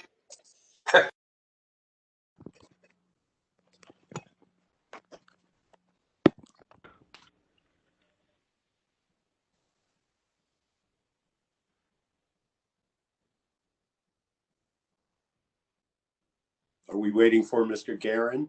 Can you guys hear me? I can hear someone. That's Mr. Okay. I can hear you now. Okay. My apologies for that. Yeah, so the long and short of it is my wife and I have lived in Fairfield now in this current home for almost 12 years. When we bought the home, it was a 2-bedroom, 1-bath Cape, which we expanded about 7 or 8 years ago to a 3-bedroom, 2-bath small colonial. The current square footage of our house is still sub 1,600 square feet. And in those 12 years, we've expanded our family. We have 3 young children and 5 total living in our current home. What we're trying to petition for is the ability to propose a small addition on the first floor, kind of off of our living room. And that small addition would accompany a small half bathroom and an office. Obviously, during these current times, my wife and I are both working from home, and having an office space would certainly come in quite a bit handy for us. We've reached out to our neighbors, gotten signatures, and 0 issues from anyone at this point.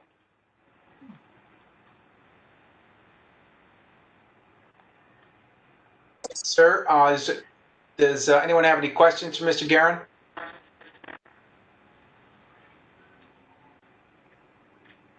Hearing no questions, is there anyone that wishes to speak in favor or opposition to the application at 383 South Benson Road? Yes, I'd like to speak in favor. Okay, go Go ahead, sir. Give your name. Yes, my name is Kurt Seehey. I'm the owner of Black Rock Builders here in Fairfield County. 30 years. I've worked with the Garens in the past, and with the size of their growing family, the current location was brought up to zoning regulations by eliminating the basement years back. I think it was 2013, which took away a bathroom on the first floor. So there's currently no bathroom on the first floor of the home. And I do think adding this structure off the side would greatly benefit. Again, we're coming 5 feet off of the house, 8 foot along, approximately 8 to 10 feet along the house to include what would be a half bath, toilet and sink. So I think it's kind of certainly a hardship with 3 young kids and both parents working from home office to be running, scampering up and downstairs. So that's pretty much what I'd like to add in. And they've gotten no case from all neighbors. And, you know, again, I've done work in the town before and know Mr. Decker well. And I think my reputation precedes me as a builder here in Fairfield. That's all I have to say. All right. Thank you, sir. Yep. Anyone else in favor or opposition?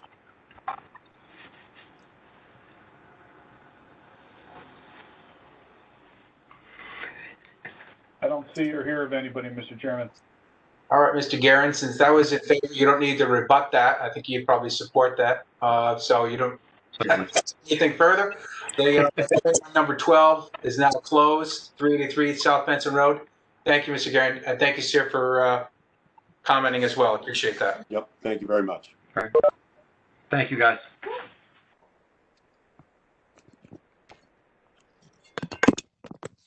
Next matter is 13-187 Arbor Road, map 231, parcel 40. Petition of Elizabeth Bradley for a variance of zoning regulations, section 5.2.4.3, to reduce the street line setback for an accessory structure from 40 feet, proposing 0.4 feet. Permission to install a standalone generator, premises R3 zone. Is there someone here? I'm here. Or I'm here. Carl from Unlimited Plumbing, representing Elizabeth Bradley. Can you hear me okay? All right, I see it. Okay. Yes, go ahead, Carl. Hi, I'm representing Elizabeth Bradley. She would like to put the generator in the location on the survey. However, the first submittal, it was denied because it was too close to the street. We've had Adam Cliver, historical, walk the property, and we've given him other locations that could possibly conform.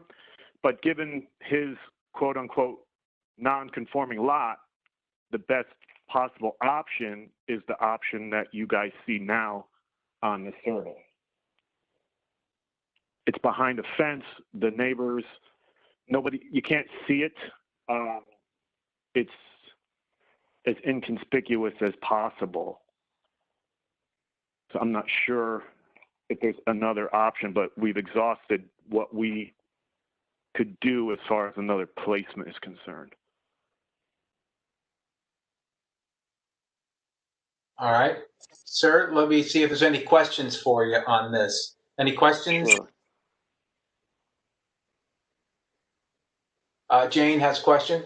I'm just like, why couldn't it go farther back on the covered stoop or farther from the house? That's the homeowner doesn't want it there. It can't be covered up properly with bushes. The ease of installation is a factor. The general convenience of serviceability.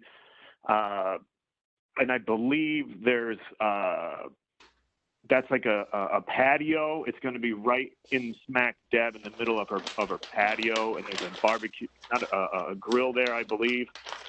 Right now, I haven't been back there in a while, so my memory serves me that that's not a convenient place. It's going to be in the middle of all view. How far away from the house can the generator go? It could go mean, that's a bush bed there from Pachysandra, so it can go well past 10 feet, I believe. So it could be anywhere on the property as long as the house, if there's no limit. It provided she likes the location. That's the caveat there. So the hardship here, I'm sorry, Go ahead. so the hardship is what? Can you just be specific what the hardship is? To her? What hardship are you claiming for the application? The hardship is I walked a lot myself, and any other place besides this place, it's going to be, I mean, you're going to see it from the water. It might possibly flood. She'll have to build a significant, pedestal for it to be on. It's too close to windows and other places. If we put it on the other side of the house by the garage, it's going to be too close to the neighbors. It's very arduous to get the electrical and the gas across the home. There's numerous, but those are the meat and the potatoes of the hardship. Okay, thank you. You're welcome. Any other questions? Okay, having no other questions, is there anyone that wishes to speak in favor or opposition to the application 187 Harbor Road?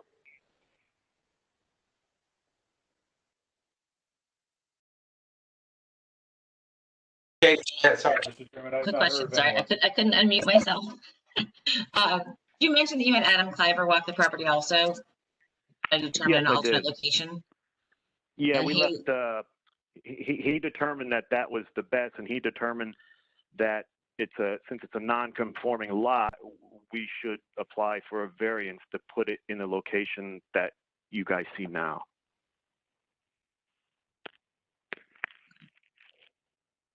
Thanks. Question? I have one more question. Go ahead. Sure. What happens if the stockade fence comes down? Then everybody sees it from the street? Until we put the fence back up. She puts the fence back up. Apparently, all of her neighbors have generators, and nobody seems to have an issue with her putting in a generator. She's blocked by mature arborvitaes. I'm just questioning, like, what happens if someday there's no fence? I can't answer. There's no requirement to keep a fence there right now, and you're not asking for the fence to be a condition of the application, are you? Well, the fence conceals it from the street. That's the condition. Okay. Thank you. And if it matters, she was willing to plant shrubbery around it, or I myself love arborvitaes for their fencing capability. And she can plant, if she doesn't want to put the fence back due to whatever the reason may be at that time, she could possibly plant arborvitaes there and make a natural fencing. So are you saying that would be a condition of this application? It's an option. If the fence comes down and she doesn't want to put the fence back up, that's what I'm saying. But that would be up to her. Okay, thank you. You're welcome. Any other questions? All right, sorry, Katie, I jumped the gun a little bit. Is there anyone in favor or opposition to the application 187 Harbor Road? I haven't heard of anybody, Mr. Chairman. Okay. The hearing now closed. Number 13, 187 Harbor Road. Thank you, sir, for presenting.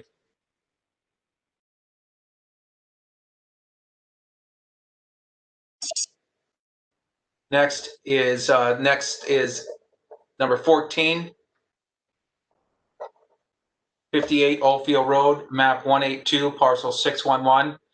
Petition of Michael Cooper and Hope Lamberson for a variance of the zoning regulations, section 5.2.4.3, to reduce the rear and side setbacks for an accessory structure from 10 feet, currently 0.41 feet and 2.4 feet, proposing 0.41 feet and 3.1 feet.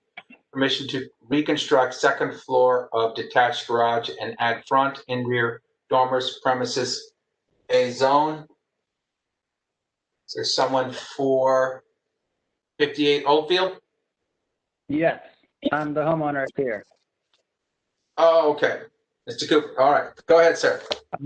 Hey, terrific. My name is Michael Cooper. As mentioned, my wife and I are the homeowners of 58 Oldfield Road. And in early August of this year, during one of the more noteworthy violent storms, we had a large maple tree fell onto our existing detached garage, resulting in extensive damage. And with this variance application, my wife and I are simply seeking to repair the damaged portions of the garage on top of the same existing foundation, which was fortunately did not appear to be damaged in the storm, and make a few modest aesthetic modifications to render the garage more architecturally consistent with our house and the structures of neighboring properties. And we received, as you likely see in the submitted materials, received enthusiastic approval and signatures from all neighbors that we consulted with the exception of the residents of 953 Old Post Road, who have submitted a letter to the board, which I'm sure you received through their attorney, Mr. Burke. And I appreciate the professional and civil tone of Mr. Burke's letter, which laid out 3 arguments for objecting to the variance, which I am happy to address here. The first of these arguments was that a financial loss is not a proper basis for a variance, and we're not making that argument as a basis of this application, so that is moot. Secondly, the argument that there was no hardship caused by the application of zoning laws to the property, namely because the letter indicated that we have sufficient room in our backyard to relocate the garage from the existing foundation to elsewhere in the property. So, however, we submit that our application, or the application of all relevant zoning laws and regulation, would actually discourage the relocation of our garage. Specifically, our house at 58 Oldfield Road, including the garage, was certified in 1988 by the state of Connecticut Historical Commission as a significant historical building.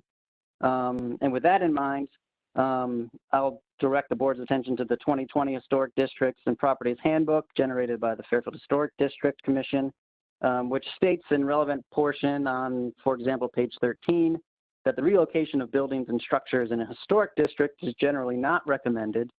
The commission shall presume that a building or structure is in its original location, absent persuasive evidence presented to the contrary, and barring extraordinary circumstances, buildings and structures in their presumed original location should not be moved so that the authenticity of the building or structure on its original site is maintained. Now, in Mr. Burke's letter, the residents of 953 Old Post Road provided no such evidence of extraordinary circumstances, and as such, the garage structure should not be moved. Moreover, per the Fairfield Historic District Commission regulations, we feel that moving the structure would result in a hardship in the form of damaging the authenticity of the historic building on its original site. And finally, the letter from the residents of 953 Old Post Road alleged that our plan proposal, particularly the inclusion of the dormer, would increase the nonconforming use of the structure, to which we respectfully disagree and note that our garage is a pre-existing legally nonconforming structure, which again is explicitly designated as a significant historical building. And moreover, with specific regards to dormers, I'll note again that the 2020 Historic Districts and Properties Handbook generated by the towns specifically states, for example, on page 70, that new dormers are acceptable provided they are in keeping with the basic architectural style of the original structure. And relatedly, I'll note that in the 1988 State of Connecticut Historical Commission certification of our property, it expressly acknowledges a shed roof dormer on the main house at 58 Oldfield Road, and that the property itself is, quote, a well-preserved example of suburban residential architecture in Fairfield and is an important element of the surrounding streetscape. So accordingly, beyond being a pre-existing legally non-conforming structure, our plans to render the garage consistent with the Historical Commission acknowledged architectural features would not increase nonconformity. No plumbing's being added, no new electrical are proposed to be added. The existing two-car garage with a walk-up storage space is proposed to continue to be a two-car garage with a walk-up storage space rendered on the exact same foundation. So I'm happy to answer any questions if the board has any. Thank you, Mr. Cooper. Does the board have any questions? Shaking heads of all no. Is there anyone in opposition or in favor of the application? And Mr. Cooper already pointed out, we did receive a letter from Attorney Burke, and he has addressed that in his opening comments. Is there anyone else? Yeah, can you hear me? Yes, who is this? This is William Burke. Thank you for reading the letter. Just a couple of points. There was no second story on the garage, so this would be an expansion of a nonconformity, which is impermissible under zoning law. And also, while it may be a historic property, it's not actually in the historic district. So I don't believe the historic district guidelines apply.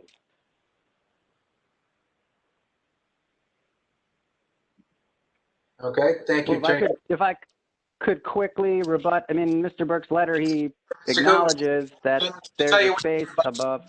Mr. Cooper. Oh, yes, I'm sorry. I'll tell you when you can rebut. I have to keep it open for anyone else. My mistake. Apologies. Okay. Is there anyone else in opposition or in favor?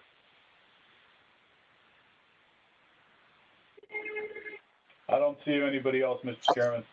All right, now, Mr. Cooper, I understand, no problem. Now you can address what Attorney Burke has commented on those 2 points. Sure. So just with respect to the second story, I mean, Mr. Burke in his letter acknowledged explicitly that there was storage space with a floor, a roof, and walls above the garage portion of the garage. And his exact words were that this is, quote, not an actual second story. And then later in the letter, he, without much specificity or further explanation, deems that the proposed story will be a, quote, actual second story. So he doesn't provide any legal support or evidence to show that this semantic distinction has any particular meaning. Like I noted, we're not proposing any new plumbing or HVAC or electrical. It'll be there's a walk-up storage space now, there'll be a walk-up storage space in the proposed plan. And to the second point, I mean, we have the certification letter from the Connecticut Historical Commission, and the statutory provisions in question designate that any municipality, I'm looking at Connecticut General Statute, Section 7-147, subsection B, any municipality may, by ordinance or in conformance with the standards and criteria formulated by the Connecticut Commission, designate within its confines an historic property or properties to promote the educational, cultural, economic, or general welfare of the public through preservation. So per the statute, our property would clearly qualify, and we have the certification document to support that claim as well. All right, thank you, Mr. Cooper. Is there any questions from the board on the rebuttal? All right, no questions. The hearing now for 58 Oakfield Road is closed. Thank you, Mr. Cooper, and thank you, Mr. Burke, if you're still listening. Thank you.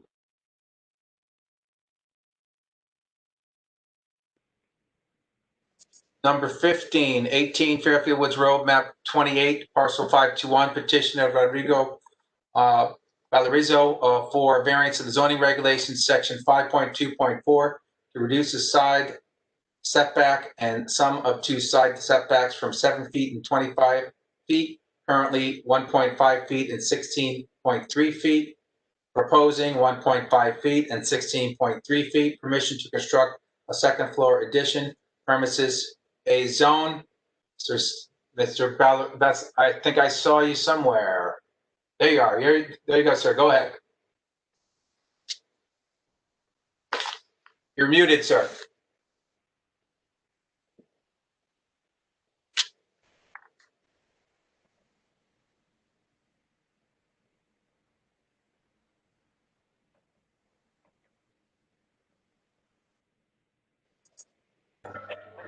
You're mute. Can you hear me? Can you hear me all right? We can hear you, but if you're in a place where you can take your mask off, you might hear you better. And I wonder if you can hear me okay regardless. Otherwise, I will try to do the phone call. Would you please allow me to do a phone call?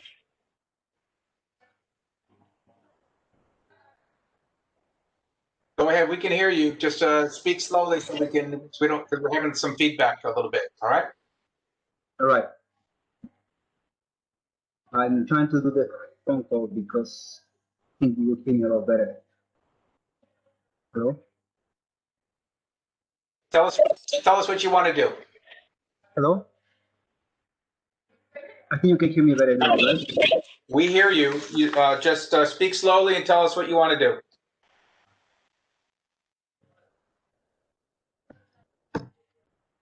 I'm sorry I'm having trouble. Can you hear me? We can hear you. All right. Thank you very much. I really appreciate your taking time with me, and I apologize. I was trying to do many things at the same time. First of all, thank you. Thank you very much for taking time to listen to my case in specific and to everybody who has been in this meeting. So on my property, I'm applying for a variance because the house was sited within the setbacks. The zoning requires 7 feet setbacks at each side, and the sum of the setbacks will be less, about 20 feet. To be less than 20 feet. Shall not be less than 20 feet. So the sum of my two setbacks is. I'm sorry? Can you hear me?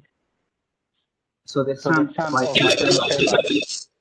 We can't. The caller 22. We need to mute your line. I'm sorry? Someone else was giving some feedback, Mr. Valduzo. Please don't. Go ahead. I wonder if you can hear me better on the phone. All right. So the reason that I'm applying for the variance is because of the setback.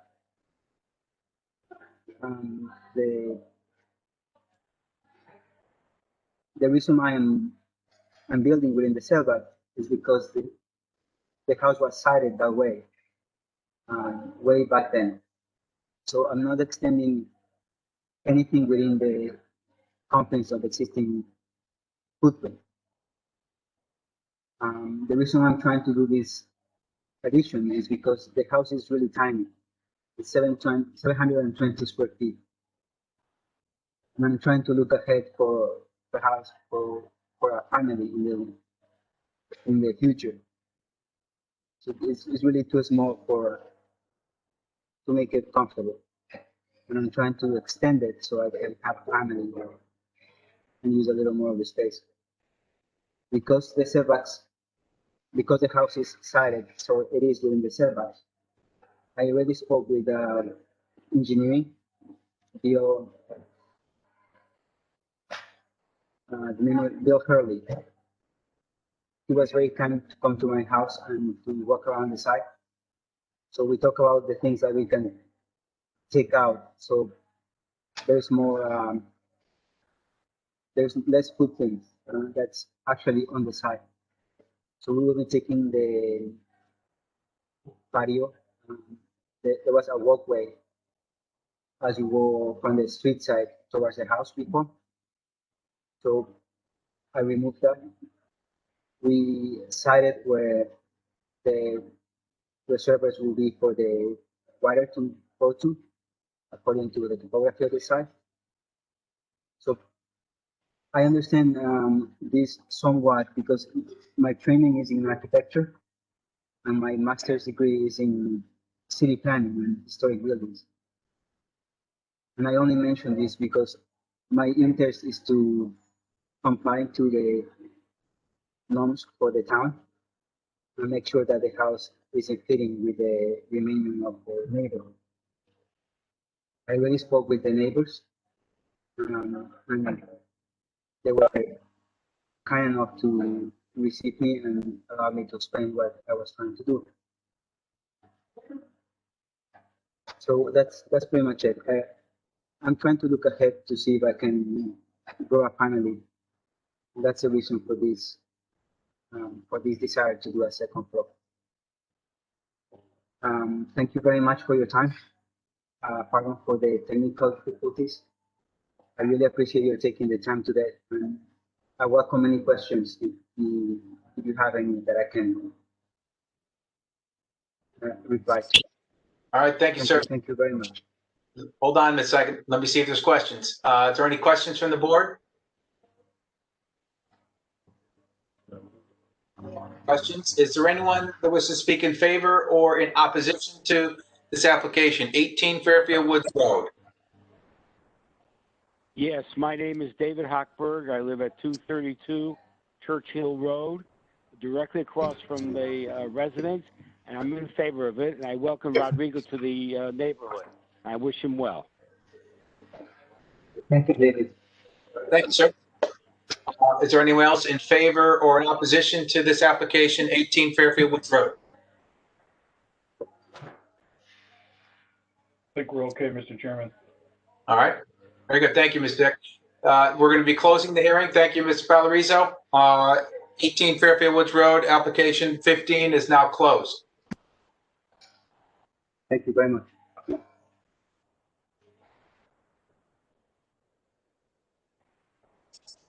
Next item that we have is number 16, 306 Villa Avenue. Map 33, Parcel 139, petition of Amy Barrett for a variance of the zoning regulations, section 5.2.4, to reduce the side setback from 5 feet, currently 0.2 feet, proposing 0.2 feet, permission to remove an elevated concrete deck and construct a one-story addition, premises B zone. Ms. Barrett, I see you there. Yes, good afternoon. Good afternoon. Go ahead. Hey, thank you for taking the time to hear my petition this afternoon. I'm a lifelong resident. I was born and raised here. I've been living at Villa Avenue since the mid-90s. And it's my understanding from the history of this property, the house was built in 1930. It has always been a non-conforming lot.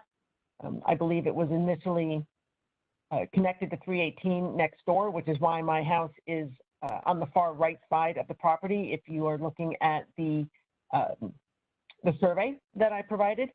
So currently I have a raised patio in the back, raised concrete patio that is 0.2 feet from the property line. I will not be going past that 0.2 feet. The purpose is to replace that elevated concrete pad with a compliant structure and enclose it to create a mudroom. I have spoken to my immediate neighbors. Most of the properties that are immediately or could possibly be immediately affected are rental properties. However, both adjacent properties, Bonnie Von Telm, who owns 318 Villa Avenue, as well as Margot Guyona, who is immediately next to me at 296 and would be the most impacted, have seen and reviewed the plans and have no opposition to them. So basically, the hardship that I am requesting is that it is a non-conforming lot, and I need to get a continued variance or a variance on that setback in order to maintain the property.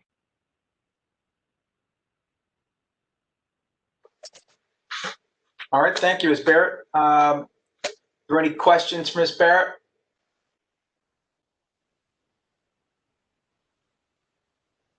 Having no questions, is there anyone that wishes to speak in favor or in opposition to this matter of 306 Villa Avenue? And I should note for the record that we did receive a statement in support by Carol Way for this application.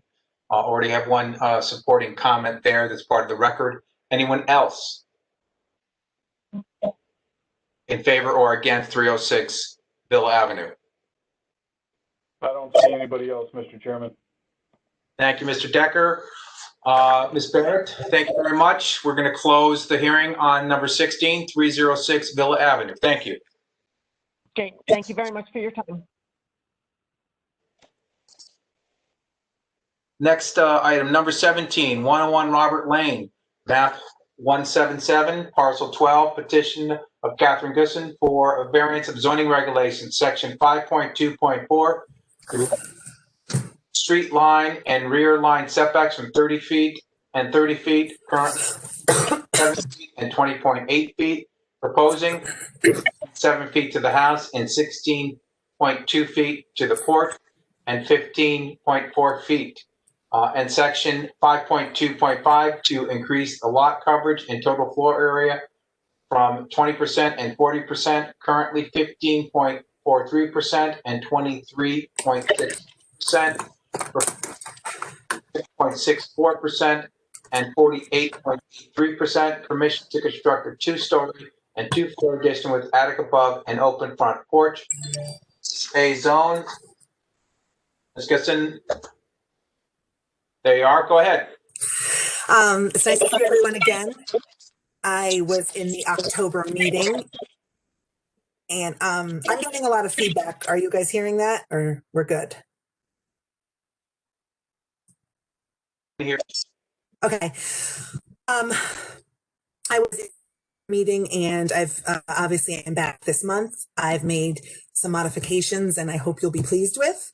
I'm basically seeking the board's approval for the requested variances based on the condition of the lot. As you can see, if you look at the existing survey, the existing condition survey, I have a very irregularly shaped lot. It sort of resembles, as I said last month, the sail of a boat. Instead of having 4 full sides, it's more closely related to a triangle in shape. As it sits now, the house is actually already in the setbacks. And so if you look on that survey, the proposed addition that we'd like to make to the left side of the property, which currently holds the garage and the deck, everything that we're proposing on that side will remain inside of that footprint. That garage would hopefully be renovated into a family room, and the deck would be converted into a mud room with bedrooms above. So we're keeping things hopefully inside that footprint there and not asking for much on that side.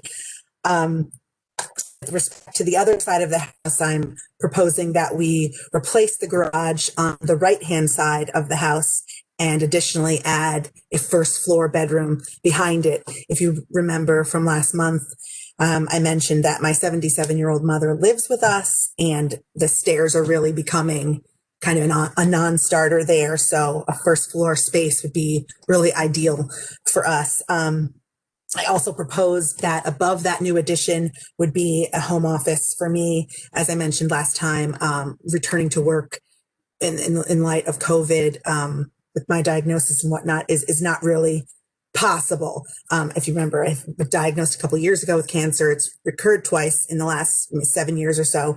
And so working from home would really make things easier for me, to say the least.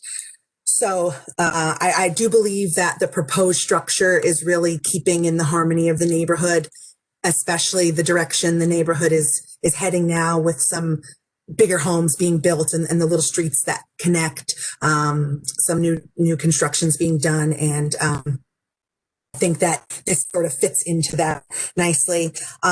Nothing has changed regarding the neighbors. I've spoken to all of them. I left them plans last month, this month, and you have the signatures there. I should note that the house is located at the bottom of the hill. So in terms of any kind of view obstruction, there's a very nice pond across the street, but the house wouldn't really impact anyone's ability to enjoy that view as we're at the bottom of Robert when you come off of Mill Plain. I think another point I'd like to make is that we did look to move first before we went down this path. And the fact of the matter is, you know, I mentioned last time I have 5 children, and my mom is with us as well. And so we do acknowledge we need to make some kind of, but the reality is that I could not compete with some of the new families moving into the area, sometimes making cash offers for close to asking price. So it really wasn't an option for us to go down that road, unfortunately, which is why we're looking to add on to where we are now. Let's see. If you remember last month, I think the main issue was the total floor.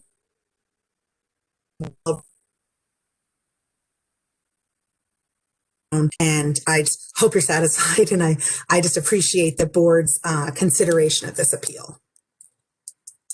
Thank you. Thank you, Susan. Are there any questions from the board?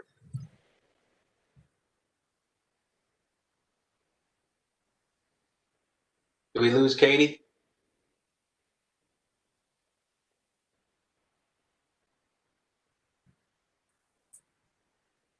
Katie is still there?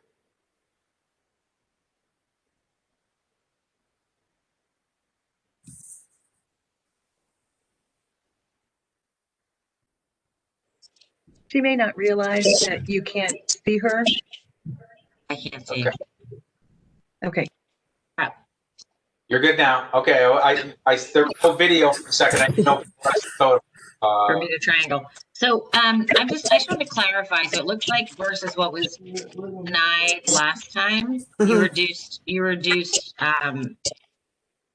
the lot coverage and the total FAR by about 2 feet and looks like about 5 feet. 5 feet. Okay. I don't know. I don't have the exact numbers. I just know that that's the new portion. So we pulled it in and pulled it back. So you shrunk it. Okay. Yeah. Okay. All right. Thanks. Any other questions? Okay. Is there anyone in favor or anyone in opposition to this application, 101 Robert Lane?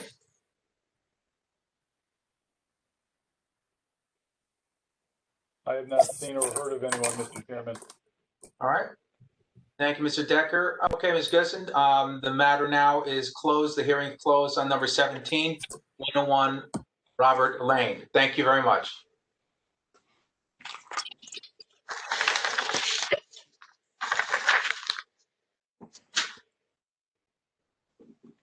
Next item is number 18, 550 Penfield Road, map 138, parcel 208, petition of Thomas Montelli and Kelsey Myers for a variance of the zoning regulations, section 5.2.5, to increase the total lot coverage and total floor area ratio from 20% and 40%, currently 21.6% and 39.6%, proposing 22.8% and 41.2%, permission to construct a side dormer and exterior stairs and landing to detached garage. This is a zone. I believe Attorney Fallon is presenting this. Thank you, Mr. Chairman. Again, good afternoon, ladies and gentlemen. For the record, I'm John Fallon. I'm representing Tom Montelli and his wife, Kelsey Myers. They are the owners of the property at 550 Penfield Road. They reside there with their children, Juliet, who is 2.5, and Lachlan, who in my schedule I said was born 5 weeks ago, but of course I wrote that 3 weeks ago, so now he's now about 8 weeks old. The point is, they have a nice growing family. Tom is self-employed in the family real estate development business, and endeavors require him to, on a daily basis, consult with clients and consultants via the telephone. This need, as you can all imagine, as we're living through this, has only increased as a result of the ongoing pandemic. They love their house very much, but it does not afford an opportunity for a separate workspace for Tom that will allow him a area to tend to his daily business obligations. And this is particularly true in light of the demands occasioned by a 2.5-year-old and an 8-week-old baby. You know, the entire concept of working at home has become, and you've seen it, I think, on this board, more pronounced as our society adopts to COVID-required changes. The nature of Tom's employment is such that his work in the home office will be limited to phone conferences, virtual meetings, and the like. The space itself above the garage exists. It was constructed at the time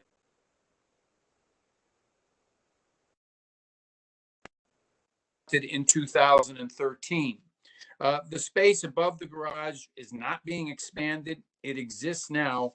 We're simply seeking, as I'll describe it, to make certain minor modifications that will make it reasonably functional for purposes of Tom's use as a home office. Now, as shown on the plans, the proposal requests a dormer over the existing garage, that this will create 146 square feet of ceiling height above 7 feet. So what this application is about with regard to the FAR component is by placing the dormer, we are increasing square footage by 146 square feet because that will be the area over the garage, which is existing, that will then be more than 7 feet in height. This will increase the floor area ratio nominally by 1.6%. The stairs are proposed for purposes of access at the office, as you've seen on the plans, and these will increase the existing coverage by 1.2%. So we're seeking the variances of section 5.2.5 to increase the maximum lot coverage from 21.6% to 22.8%, and to increase the maximum building floor area from 39.6% to 41.2%. Obviously, this will conform, what we propose will conform in all other respects with the applicable provisions of the regulations, including the fact that we're not going to increase the height of the existing garage. The property is located in the Residence A zone. It's a pre-existing and legally non-conforming lot with respect to both lot area and shape. With regard to lot area, as you know, the Residence A zone contemplates a lot area minimum of 9,375 square feet. This lot has only 9,000 square feet. So the legal standards here, as set forth in section 8-6, you need to find, one, that what we are proposing will not substantially affect the comprehensive zoning plan, and that number two, there are facts relating to the property that establish hardship as our law defines it. The first part of the test, I cite the famous Egan case, wherein our court held that if the use to be made of the property after the application is granted is a permitted use in the zone, then that part of the test is satisfied. Obviously, we're not going to change the use of the property. It will remain a single-family home. The garage exists. The space exists. We're just seeking to allow that dormer to increase the height so that we add 146 square feet of actually usable space. As I said, we're complying with all other provisions of the regs. I have submitted on behalf of my clients a petition signed by all the adjacent neighbors. They're aware of the application. They have no objection to it. With regard to the hardship requirements, again, I think the key thing here and the controlling legal fact when it comes to the FAR, the minor FAR and coverage variance we seek, is the lot is in fact a valid and legally protected non-conforming lot as it relates to lot area. That is in fact a provision. When you read these cases I cited in my material, these lots are protected under 8-2. Nonetheless, in this case, the 20% coverage requirement and the 40% FAR requirement contemplate a lot that is larger, 9,375 square feet. And in such a case, our Supreme Court has held that such a non-conforming lot status does provide a proper basis for a granting of a variance with regard to both FAR and coverage. In this case, notwithstanding that non-conformity of the lot, the requested coverage variance to accommodate the stairs, the second level, is only 1.2%. And we're only adding, as I said, 146 square feet of habitable space, which only increases the floor area by 1.6%. So I think the underlying basis for hardship that I set forth in those cases on page 4 of my material is that the lot is a non-conforming lot. So in summary, we seek your approval of a modest interior modification to the currently existing interior space above the garage in order to allow the family to address their needs for a small additional habitable area to be used by Mr. Montelli solely as a home office. We believe, and we hope you will agree, we satisfy the requirements of Connecticut General Statute 8-6, and that you will see fit to grant this variance so that Tom can have a peaceful place to work when he needs to with his 2.5-year-old and 8-week-old in the main house. And I'd be pleased to answer any questions that you might have, and we hope you'll see fit to grant this application. Thank you, Attorney Fallon. Any questions from the board on this matter? Everyone's shaking their head no. So we'll now open it up. Is there anyone in favor or in opposition to this application? It's 550 Penfield Road. I have not heard or seen anyone, Mr. Chairman. Thank you, Mr. Thank you, Attorney Fallon. Now we're going to close the hearing on 550 Penfield Road. Thank you very much. Next item that we have, number 19, 2000 and 2060 Black Rock Turnpike, map 76, parcel 179 and 180. Petition of Katrina and Patsy Santigelli for a variance of zoning regulations, section 28.6.6, to reduce the required parking spaces for a one-story commercial building from 152, proposing 132, permission to construct a new one-story commercial building, premises DCD zone. Attorney Fallon, this is you again.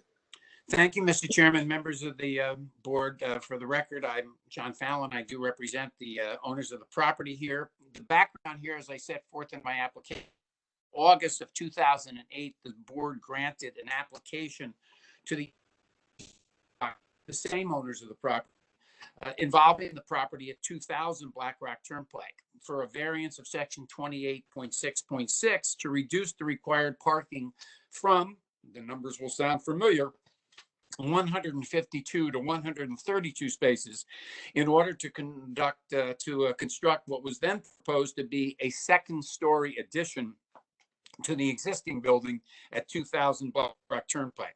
I attach as Exhibit A a copy of that application that was made in 2008. The proposed second-story addition was never built, and the building at 2000 Black Rock Turnpike remains a one-story structure as it was prior to the granting of the variance. What we come to now 12 years later is what we would like to do now, as shown on the plans that we are submitting, is to construct a one-story commercial building that would be located on the combined parcels of 2000 and 2060 Black Rock Turnpike, as shown on the site plan and the architectural plans. As noted on the site plan, the parking calculation takes advantage of the 20-space parking variance that was issued with regard to the property at 2000 Black Rock Turnpike in 2008. When we went to a code enforcement review session with regard to this matter on August 7, 2018, Mr. Wendt correctly pointed out that we would need to make a new application to the ZBA, and I quote, "will be required to review the revision to the site plan to 2060 Black Rock Turnpike." So what we have now is a site plan that does show parking of 132 spaces, and based upon the proposed uses, existing and proposed, a requirement of 151 parking spaces. But as was the case with regard to the 2008 proposal, that parking shortfall of 19 spaces was addressed when you granted the variance in 2008. Let me make very clear, and the record should be clear, and it can be made a condition of approval, that the granting of this variance, should you see fit, as we hope to do, will supersede and render moot, and that will be a condition of the variance that you granted in 2008, so that there's no intention here, nor legally will we say, well, we have now 2 variances. I think you can establish a condition of approval here that this is a technical variance where you're allowing spaces that were previously approved by variance in 2008 now to be applied to a new building on the premises as opposed to a second-story addition. But that if you grant this variance, the 2008 variance will be superseded and rendered void. So we're here because at the code meeting, the zoning department determined that since this variance, the variance in 2008 only involved the 2000 Black Rock Turnpike property, we should recertify it, if you will, to include provision to cover this building, which will be built on both 2000 and 2006. The underpinnings of the application are still the same because, as was the case in 2000 and 2008, the operation of the building at 2000 it's a restaurant. So it's going to have its primary parking demand, obviously, when we get back to having restaurants, as hopefully we will soon, during the evening hours. And this particular building will be functioning on a more commercial basis, with its primary business hours being 9 a.m. to 5:30 p.m. So as was the case, and as you found in 2008, the 132 spaces that are provided will be more than adequate to meet the parking needs. So in summary, basically what we're seeking here is to have the variance granted in 2008 be recertified, if you will, so that it will be deemed applicable to the new proposal to construct a new 1-story building, and with provision as a condition of approval that the applicant stipulates to that the variance granted in 2008 will be superseded and rendered null and void, and that the variance going forward will be the same, but it will be applicable to the new contemplated building that we will then hopefully be able to take to the Planning and Zoning Commission for a special permit and site plan approval. That's really it. Be pleased to answer any questions that you might have. Attorney Fallon, yes, questions. Brian has a question. Yes, Brian.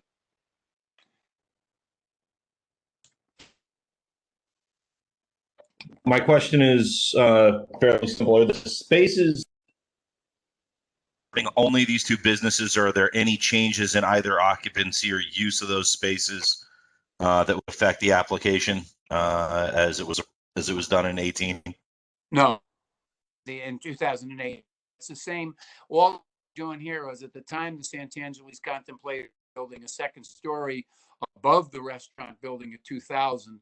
Now they simply want to construct a freestanding building on the 2 properties, the combined properties that they own, 2000 and 2060 Black Rock Turnpike.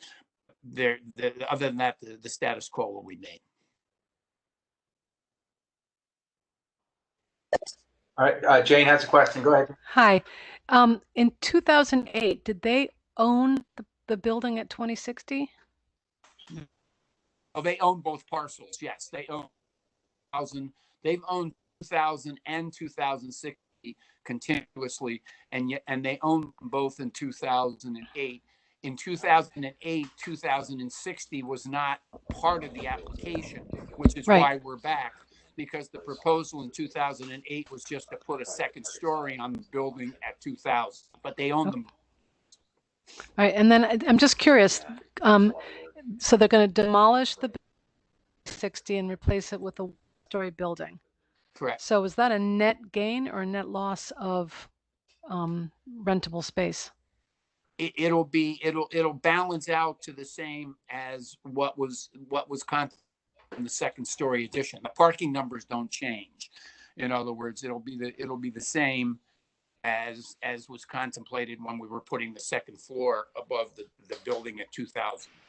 But I'm asking just about the building at 2060, when that is replaced by a new building at a bigger building, or more square footage or less square footage than what's there now. For that, I'd have to do on that. I only know the square footage of what we're proposing. Okay. And then I have one more question. So the building now at 2060, it was a typical building, and it's becoming commercial use? Correct. Right.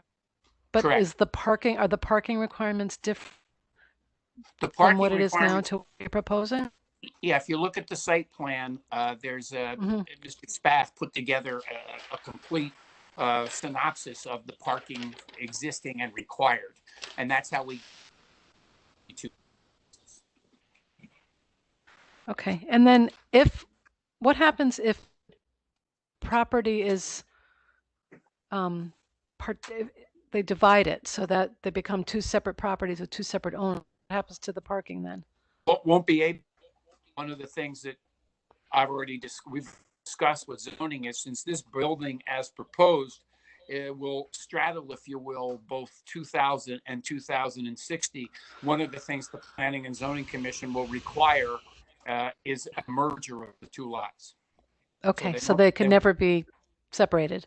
No, because we're building them. So what the P&Z will require is, if they approve the application, as hopefully they will, that'll be subject to a condition that the two lots, 2000 and 2060, be merged. Okay. And that was one more question is, where the fire trucks that have to get back there, how do they access? Where do they access the property?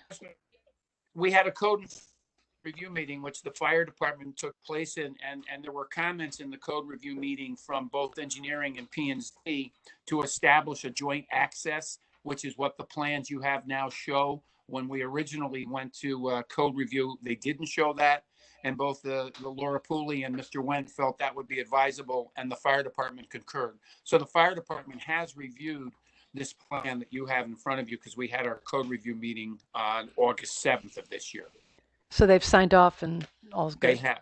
Those code minutes are, they can be part of your record. There's opinions out. Yes. They have Okay, reviewed thank you. the plan. Okay, thank you. Thank you. Thank you. Any other questions? Okay, no other questions. Is there anyone that wishes to speak in favor or opposition to the applications 2000, 2060 Black Rock Turnpike?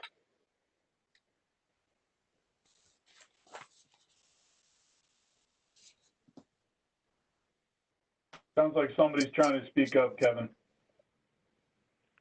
Mr. Chairman, sorry. That's okay. Sir, if you're in opposition, can you speak a little louder, please? State your name. Hello, can you hear me? Yes, can you speak up a little louder and state your name, please? Yes.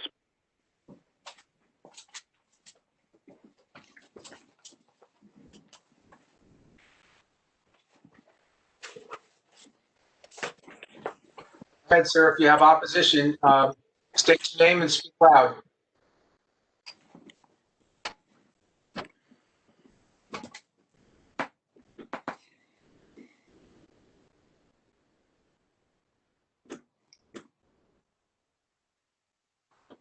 Hello?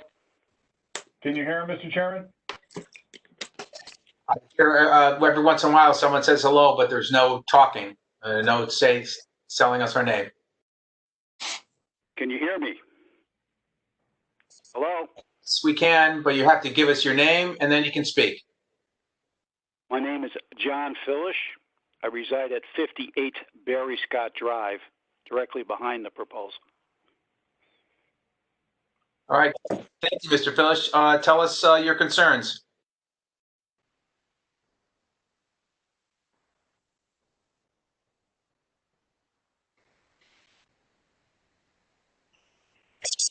Mr. Philish, tell us your concerns. We did have a letter from you, email that came in today, but could you, if you want to speak, you're obviously welcome to do that as well.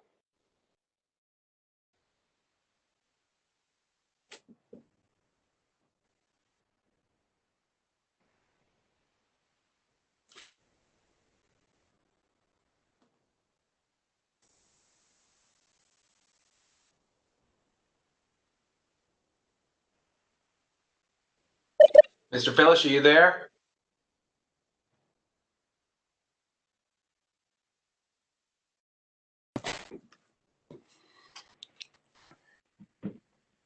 I can hear him, Mr. Chairman. Can you hear him? No. All you did is introduce yourself and then nothing past that. Okay. My concerns are with the new building being twice the size of the old building, with the site plan going back on the 2000 lot closer to the rear property line. If there was no requirements for a buffer fence like the one along CVS to deaden the sound and the impact and the lights, I don't know what the new lighting with the building would be, or if it would be required to have new lighting. Did you hear that? Well, let's just first see if there's other concerns, and we can address them in order, so we don't go back and forth too much. Mr. Phillips, any other concerns about the fence and the lighting?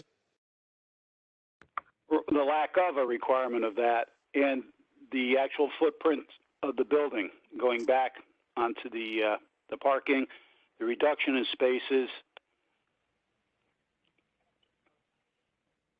Okay.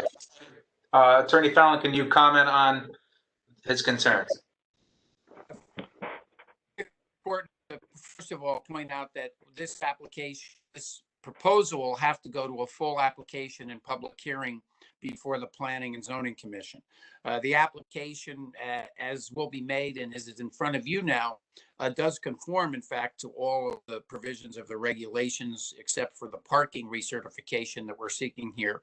But it will comply with all the regulations. And I would say to Mr. Phillips publicly, I'm in the phone book, Mr. Phillips, and certainly I think we'd be happy to discuss and hopefully address affirmatively with you as part of the planning and zoning process. We're going to have to submit a full lighting plan, and we'll certainly be happy to discuss a buffer fence. Good fences make good neighbors, as they say, and we certainly would endorse that. So I hope we could work with you constructively in terms of your concerns, which are basically, I think, things that are going to need to be addressed, and that the Planning and Zoning Commission will be interested in hearing that aspect. All we're looking to do here today, though, I would say to the board and to Mr. Phillips, is to take the benefit, if you will, of the variance that was granted in 2008 with regard to the then contemplated second-story addition on the building at 2000, and allow it to be applicable to the new building that will be built on 2000 and 2060 Black Rock Turnpike, with an understanding that the first variance will be deemed null and void. But this is a necessary first step. When we go to planning and zoning, matters pertaining to lighting, screening, landscaping, fencing will need to be addressed. And I'd be hopeful that Mr. Phillips and myself and our client can have a constructive conversation on those issues before we go to planning and zoning. Thank you. Thank you, Attorney Fallon.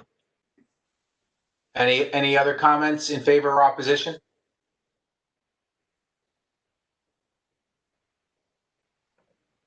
I don't hear of anybody else, Mr. Chairman. All right. Very good. Thank you, Attorney Fallon. Thank you for your comments, Mr. Phillips. And that's a good comment by Attorney Fallon, is to keep in contact with them, assuming this does move forward past this board, because the better place to address the lighting issues, since there's no variance request as to a lighting regulation, would be at the P&Z as well as the fence. We don't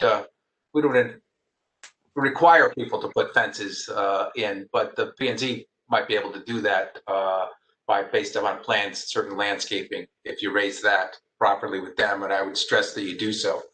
So we're going to close this hearing, 2060 Black Rock. We're on to number 20 now, and that is 170 Post Road, map 130, parcel 293, petition of Luigi Giasanti for variance of the zoning regulations, section 28.6.12, to reduce the required parking spaces by 3 from 23, proposing 20, permission to convert seasonal outdoor dining to year-round premises, premises DCD zone.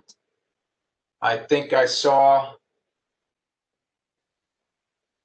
the applicant somewhere earlier. That's Christian. He's over. Yep, he's here.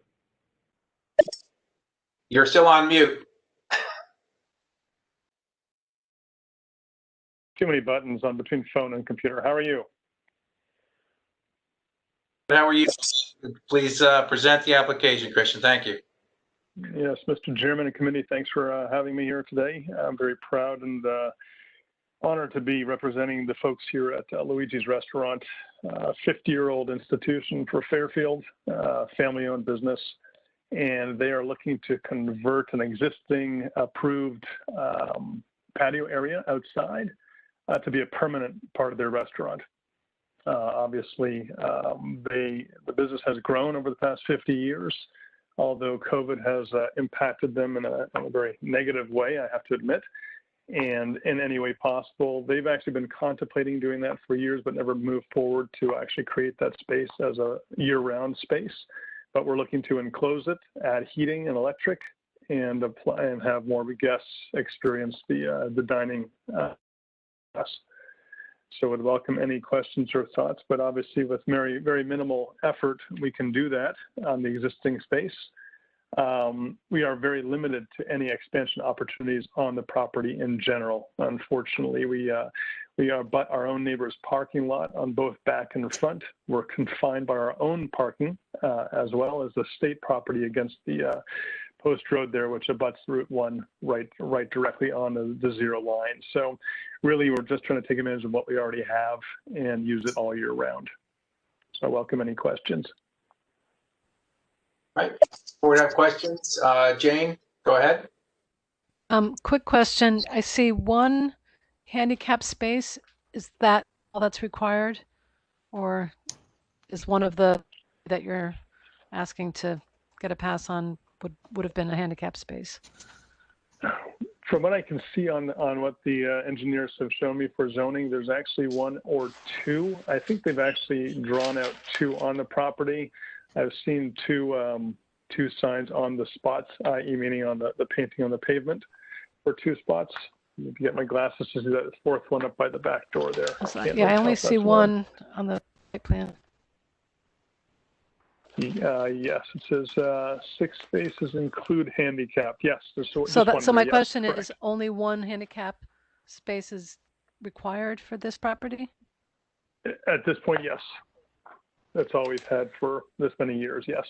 And that's all that's required? Yes. Okay, thank you.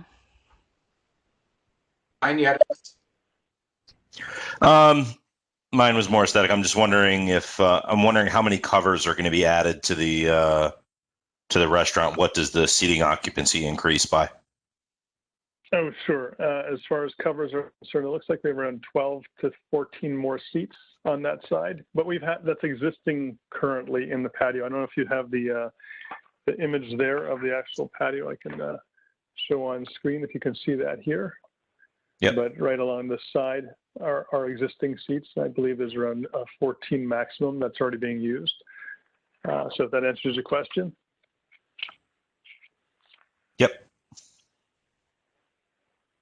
Thank you. Questions? Yes, Katie. So to clarify, so is this going to be expansion of the patio that's going to be covered, but it's meant to be year-round outdoor dining? Or is it going to be fully enclosed? Ultimately, to answer your question, yes, it's this existing space right here, which is the existing patio. You know, if you can see that, okay, in red. So yes, it really actually wants to be year-round. Your question, we do want to heat it. We're adding a vinyl. The roof, there's already roof on it. We're going to enclose the sides. Obviously, due to COVID, we can leave 2 sides open right now if we designed it the way we want to have acrylic windows and things like that. But ultimately, the answer to your question is yes, we would like to use this area all year round. Okay. And then are you expanding all of the... Yeah, I did. Thank you. And then into the state land, is it actually land belongs to Luigi's, but it's a setback from Post Road? No, we're actually on the zero line. If you can see right here. So right now we were able to expand for this COVID season to put a few tables out front, but ultimately that needs to go away at some point. Hopefully. But we have been working with the state and local authorities here in Fairfield to at least have our permits and everything applied for. And we're good to go on all those fronts. Got it. Okay, that helps. Thank you. You're welcome. Any other questions? All right, having no other questions, is there anyone in favor or in opposition to the application? I have not heard of anyone, Mr. Chairman. All right, Mr. Decker. All right, that closes the hearing on 170 Post Road. Thank you very much, sir. Thank you. And I'd like to just recall, or Matt, can you tell me, did anyone come on the Tortorello Pine Creek Avenue? No. All right, we're going to continue that to the December docket. So 7 and continue to the December docket. Board members, do we need a break, quick break, or do we? Yep, let's take a 5-minute break. Or everyone put your phones on mute.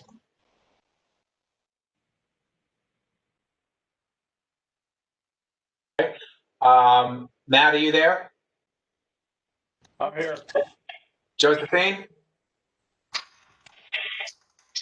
She's here also. All right, good. Okay, we should be good at this. We've done this this way a few. So I'll go through.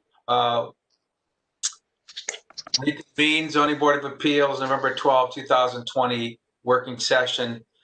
We just completed a public hearing. The first matter we have for consideration, continued docket 171 Carlin Drive. Petition for Aaron Pedersen and Attorney Fallon presented this. It's for the rear deck platform for a standalone generator and an in-ground pool. Entertain a motion to approve. So moved. Thank you, Brian. Is there a second? Second. Jane seconds. Thank you, Jane. Okay, discussion. It came up a couple times ago and met with all the neighbors and worked hard to get it there with. I had just one comment to make on that, and I asked the question as to where the pool equipment was going to go because it's not shown on the site plan.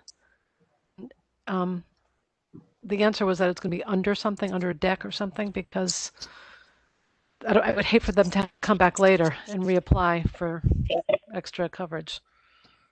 So as long as that was confirmed by the applicant.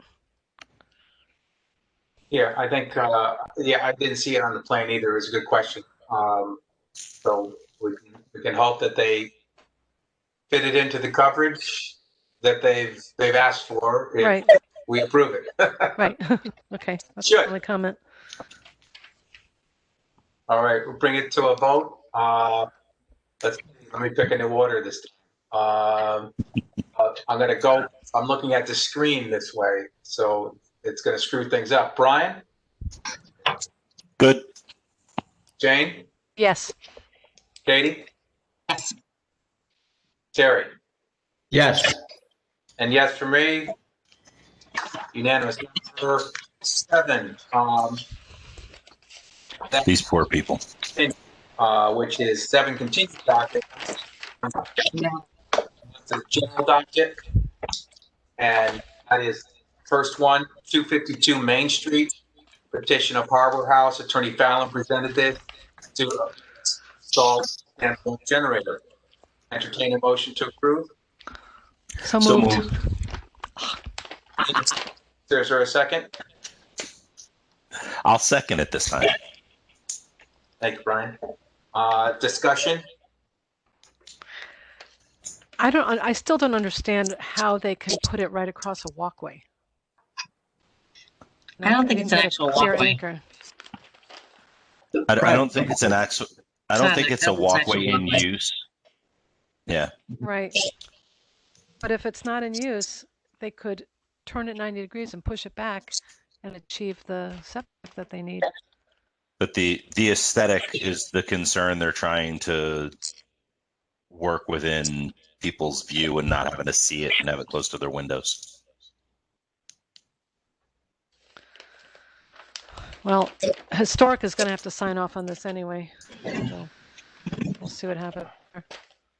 Yeah, it's a reasonable spot to put it. Aesthetics, we'll leave that to the Historic Commission. Right. Right. Yep.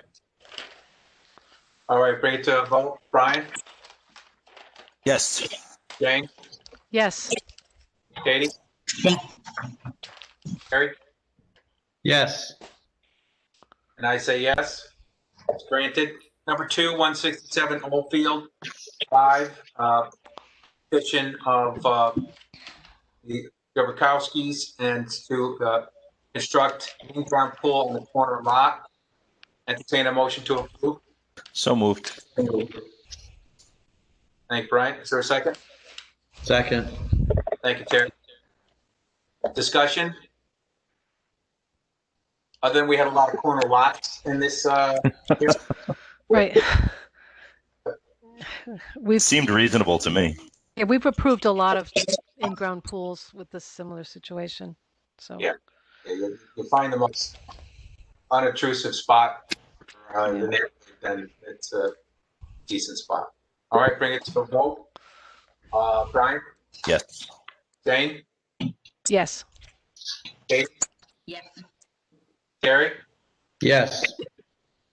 I say yes. Number 3, 152 Oakwood Drive, petition of the Falcos, construct a second floor addition. Entertain a motion to approve. So moved. Brian, thank you. Second? Second. Thank you, Katie. Discussion? It's existing footprint, so. Yeah. Yeah. I mean, we have a lot of things today where you've got people asking for second stories on existing footprints. So as long as it doesn't put them over coverage, total building coverage, there's no reason to say no, correct? Yeah, we make them, when I go second, just to be double, it's to give it a little extra just in case they're trying to do some funky stuff that we do not want it, because it doesn't, what they're going to put when they're building straight up doesn't fit with the neighborhood, then right. We can kind of jump in, because that's one of the other things they look at. No turrets. This puts, right. Bring it to right? Yes. Jane? Yes. Katie? Yes. Gary? Yes. I say yes. It passes. Number 4, 171 Old South Road. Fitzpatrick presented this application. It's for Old South Road LLC. It's to construct a detached garage with office. Entertain a motion to approve. So moved. Thank you, Brian. Second? Second. Jane seconds. Thank you, Terry. Terry seconded it. Fine. Discussion? Where are we? This one has to go through historic as well, right? Historic, got the oak tree, and Jack Benson also spoke on this, spoke to all the neighbors. Right. So it's pretty clear the hardship is tied to the property. So because of the tree, which is a significant element. Yeah, I mean, the point that I like that fitting in the neighborhood is that most of these accessory structures were on the line, the back corner, wherever. You know, they probably built that accessory structure first, and then they put the property line. You know, so it was not. Yes, I like the farm animal comment. All right, straight to a vote. Brian? Yes. Jane? Yes. Katie? Yes. Terry? Yes. Now, Terry, you moved on my screen, so now it's screwing me up. It's 47 Lloyd Place, petition for opportunity and to construct two-story second floor addition. Entertain a motion to approve. So moved. Thank you. Brian, second? Second. Jane seconds. Jane can have it. I already put that Terry, and that's being put. Discussion? Again, seemed reasonable. Yeah, it's the same. Same footprint. Yeah. And Lloyd Place, no, it's obviously it's around the corner from my house, and it's a lot of little tiny lots, little houses, and they want to put a septic one. Bring it to a vote. Brian? Yes. Jane? Yes. Katie? Yes. Terry? Yes. I say yes. Number 6, 2150 Black Rock Turnpike. It's Black Rock Turnpike LP. It's for removing or replacing the existing sign. Entertain a motion to approve. So moved. Brian is quick on the jump. Very quick. After. Second? Second. Thanks, Terry. I'll be happy to recuse my firsts. That's all right. Discussion? If the tenants are I- happy with the letters getting smaller, it doesn't change anything as far as zoning, except for the regulation. Why does the town mandate 9-inch letters? Got me. It doesn't matter. Well, the sign can only be so big, and we don't want as many words on it. Right, yeah. They're actually increasing the size of the existing lettering, and they're just coming up short of the reg. So, but it's fine. It's a much nicer sign. Well, usually they're asking to make bigger signs because they want to keep the letters. Right. Right. I'm also curious if the tenants are okay with their names getting smaller, but that's a landlord-tenant issue, not us. Our issue. You don't want to be in that issue. Yeah, because bigger signs, I think you guys know I'm not a fan. So. Oh, yeah. All right, bring it to a vote. Brian? Yes. Jane? Yes. Katie? Yes. Gary? Yes. I say yes. Okay. Number 7, 271 Roselle Street. Attorney Fallon presented this for Bobwick. Is to confirm legitimized 3-family dwelling. Entertain a motion to approve. So moved. Brian? Second? Second. Katie, thank you. Discussion? This is an existing 3-family structure that has been so for 50 years. What are we standing in the way of? Just to give it a approval. Since it was a C-family structure in 1938 and the zoning regs didn't come in for probably 15, 20 years after that. Give it a name, friends. So, all right, bring it to a vote. Brian? Yes. Jane? Yes. Katie? Yes. Terry? Yes. Say yes. Number 8, 320 Arbor Drive. Petition is Farrell. Open addition, 1-story addition, open covered front porch. Entertain a motion to approve. So moved. Thank you, Brian. Second? Second. Jane seconds. Terry. Discussion? We had another corner lot. Yeah. Yeah. It's a reasonable ask. Mm-hmm. I agree. Agreed. Bring it to a vote. Brian? Yes. Jane? Yes. Me? Yes. Terry? Yes. I say yes. Number 9, 5621 Katona Drive. A petition of Gretchen Brenner. Jose was presented, but she ended up presenting it herself. It's to construct a rear deck. Entertain a motion to approve. So moved. Second? Second. Jane seconds. Damn it. Terry? You got to beat him, Jane. Come on. Discussion? It is an odd-shaped lot, so that's pretty clear.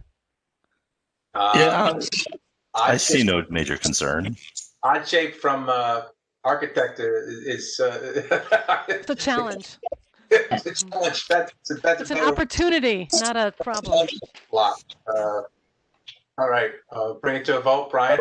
Yes. Jane? Yes. Terry? Katie? Yes. And Terry? Yes. Me. He just went from being on the right of you, Katie, now to the left. You can switch me. Keep throwing me off. Number 828 Sasko Hill Road, petition of the Foxes. It's an 8-foot high fence. And Sasko Hill Road. And Jim, to approve? So moved. So moved. Thank you. Brian, second. Jane seconds. Thank you. Discussion? I don't think there's going to be, as you asked the question, any noticeable difference sound-wise between a 6-foot fence and an 8-foot fence. And there's other remedies. I mean, you can plant trees that are 20 feet tall, and you'll get more screening and sound from that than you will from any fence. Well, I don't think they're precluded from planting the trees, but from working in entertainment and then the restaurant industry, residential areas, fencing can make a difference depending on the construction of the fencing and the type of fencing. My interest was in, can we give them the 10 feet, but I guess we cannot. They've only applied for 8. 8, they want 8. Yeah, so we give them 8. Only the one corner, back corner of the property. Yeah. And it's abutting the country club, right? And the country club's fine with it. Yep.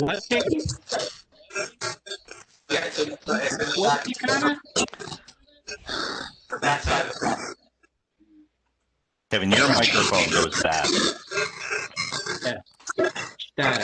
Sorry.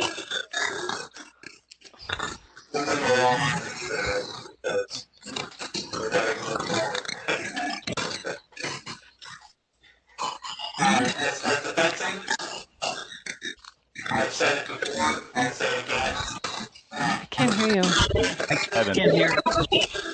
your microphone is terrible. Yeah. Not bad. Better.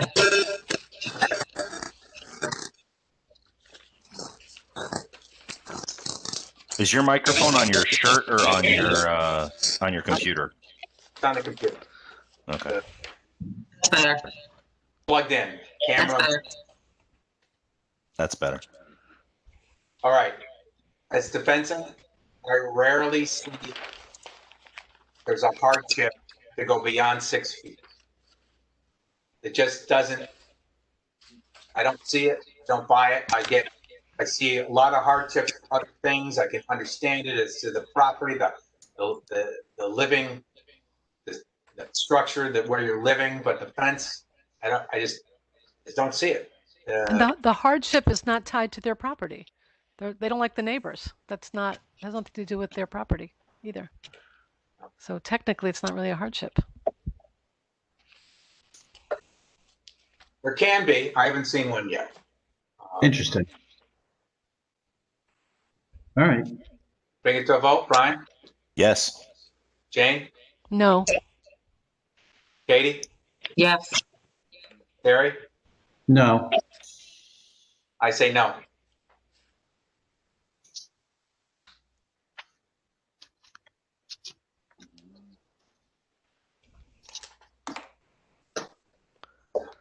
Number 11, 30 Daybreak, that was continued. Number 12, 383 South Benson Road, Garen, 1-story addition. Entertain a motion to approve. So moved. Thank you. Second. Jane seconds. Thanks, Jane. Discussion? Reasonable. Yeah. I agree. Going to do a vote. Brian? Yes. Jane? Jane says yes. Katie? Yes. Terry? Yes. I say yes. 13, 187 Harbor Road, petition for Bradley. Entertain a motion to approve. It's install standard. Come on, Katie. Motion to approve. For a second. Jane seconds. Thanks, Jane. Discussion. Reasonable. And the stockade fence, remember? Yeah, but the stockade fence is not a condition. Leaving the stockade fence or maintaining the stockade fence is not a condition of this application. So if we give them permission, that stockade fence could come down and then everybody sees the generator. And there are other places where it can go on the property. They may not, like that, but there are plenty of other places for it to go. What reason would there be for them to remove the stockade fence? And if a tree falls down and destroys it, and they don't. On Harbor Road, they replace fences. Yeah, and I would imagine that if that happened, they're not going to want an ugly generator exposed on Harbor Road. Right, but it's not a condition. Not be happy. Except that it's not a condition of this application, so it's not forever. No, it's not forever, but I would assume that they're going to keep it. I think the location, I'm not so worried. I think people are going to surround their generators with fencing or screening because they don't want to see it. I'm looking at the location, and it's the most logical location because it's near the electrical panel and near where the gas meter is. So you have a logical connection for both. And being as far to making it not too far from those two connections, which just makes it more reasonable. Yes, sometimes we can't be close to that and we have no choice, but when we have a choice and it's reasonable, I think that's a good spot. Yeah. All right, bring it to vote. Brian? Yes. Jane? I'm going to say no. Katie? Yes. Barry? Yes. I say yes. Number 14, 58 Oakfield Road, petition of Michael Cooper and Hope Lamberson to construct second floor detached garage and add front and rear dormers. Entertain a motion to approve. So moved. Second. Second. Second. Thanks, Kate. Discussion. Remember, we had Attorney Burke submitted opposition to this as well, and Mr. Cooper responded to that. This one went a lot faster than I thought it would have, but I think what they're asking to do is reasonable. I thought his points on the historic nature of the property were relevant. I think his answers were good enough for me.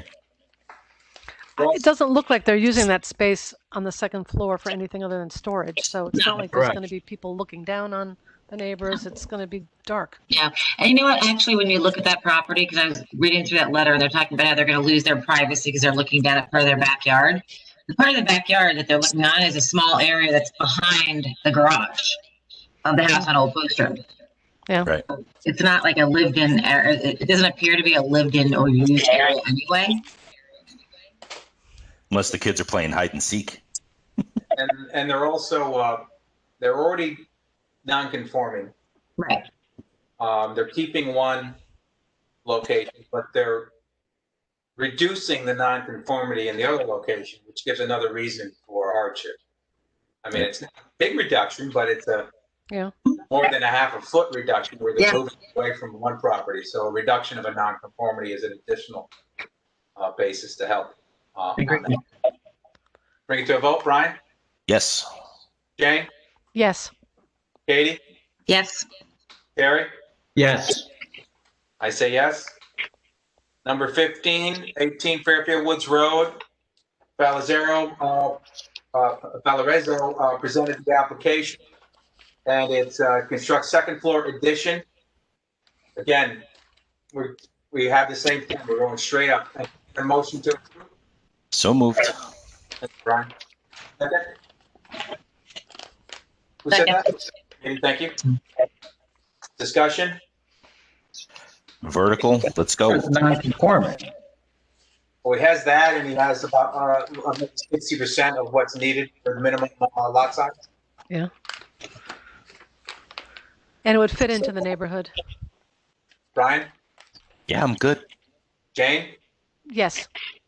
Katie? Terry? Yes. I say yes.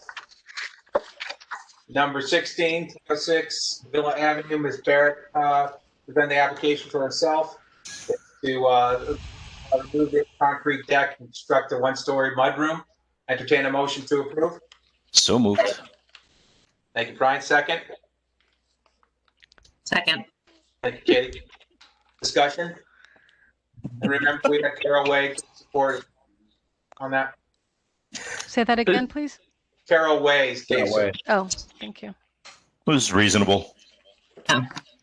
And they're not including it. They're not adding any lot coverage. And that neighbor's fine with it too, that close. Right. Yeah. Yep. All right, bring it to vote. Brian? Good. Jane? Yes. Katie? Yes. Terry? Yes. I say yes. Number 17, 101 Robert Lane, Ms. Gisson, present the application for herself for various variances, 2-story second floor additions without it above an open front porch. Entertain a motion to approve. So moved. Thank you, Brian. Second. Jane seconds. Thank you, Jane. Discussion? I don't think they've made enough changes. And the same argument that I had last month, it still stands, which is that there's no hardship based on the size of the property to permit them to go 20% over the 40% FAR that they're permitted. I mean, they just want a big house, but this is not the place to put a 6-bedroom house. I would personally just disagree. I don't think it's outside the norm of the area. There are larger homes being built out there. I think she made a good faith effort. It wasn't a huge effort, but I think she made a good faith effort. So. But if this was the first time we saw this and we didn't see a reduction, you might say, again, the purpose of FAR is so that we don't have giant houses on lots. And I think this house, as they've designed it, is still too big for this property. And I don't see any hardship for us to get it go. In support of what Jane said, anytime, I don't know how many years I've been on board, but anytime we put one of these monstrosities on a lot, I drive around, as Katie does as well, I regret the fact that we voted. So I'm with Jane. And also, I looked at the floor plan. There's a lot of extra space. There's lofts and bonus rooms and, all kinds of hallways that I think, they just need to sharpen their pencil and reduce the overall size of the house and still get 6 bedrooms or whatever it is that they're seeking. Are we allowed to give them a sense of what percentage they need to be within in order for us to actually give them the go-ahead so they're not spinning their wheels? I think they need to conform to the 40% to what's permitted under the zoning regulations. They can, they can do it. It's a design What does the house currently sit at? 23.62. Okay. Is the current FAR, and they want to almost double it. Yeah, the earlier application, which we denied. More than double. All right. More than double. They wanted more than double it. Yeah, you're right. 53.15 and the lot coverage at 28.8. They dropped down, just over 2% on lot coverage and dropped 4.5% or so on FAR. I mean, which makes it. One goes into the other, obviously, but yeah, my math was bad. I thought they made a little bit more of an effort than that. I thought it was closer to 9 or 10%. No. This was an open last time. 53.15 to 48.83. Yeah, I didn't have the old application. Okay. Yeah, if you saw my head pop down, that's what I was grabbing from my. Yeah, me too. Yeah. Garbage. I went off screen. That's what I was doing. Yeah, I mean, and you know what? I like to try to give variances. People trying to do some nice things with the homes in these areas, but no, it is a corner kind of a lot, but if they came at 53, if they came at 48, 49%, we'd be pushing them back anyway. Sure. Probably. All right, bring it to a vote. Brian? No. Jane? No. Katie? No. Terry? No. I'll say no. Okay. That's twice. Number 18, 550 Fairfield Road, Montelli Meyer application. Attorney Fallon presented it. It's the construct a side dormer, exterior stairs to a garage. Can I motion to approve? So moved. Thank you, Brian. You guys had a shot there. Second. Jane seconds. Thank you. Okay, discussion. It's reasonable. Reasonable ask. Yeah. Okay. Yes. All right, we'll bring the vote. Brian. Yes. Jane. Jane says yes. Katie. Yes. Terry. Yes. Yes. Okay, 19, 2060 Black Rock Turnpike. For the Santingelli's, Attorney Fallon presented it to construct a new one-story commercial building and for parking variance. Entertain a motion to approve? So moved. Thank you, Brian. Second? Jane seconds. Thank you. Discussion? I think it would be an improvement to the property to take down that two-story medical building and put in a one-story building.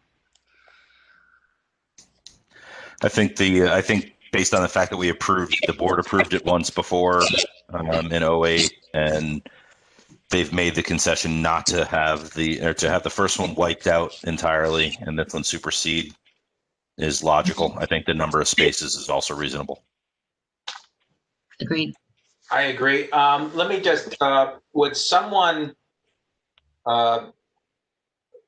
move to amend this motion to include the condition that this would supersede any decision and render moot the variance that was offered, that was extended and granted in 2008? Would someone? So moved.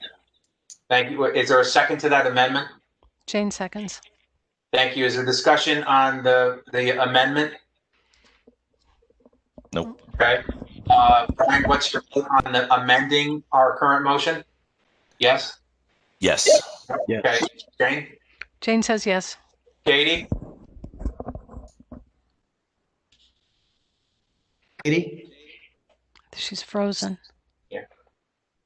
Well, I'll ask you, Terry. Do you say yes on the amendment? Yes. Yes. I do as well. That means the motion to approve is amended as I just set forth. There she is. Oh, yes.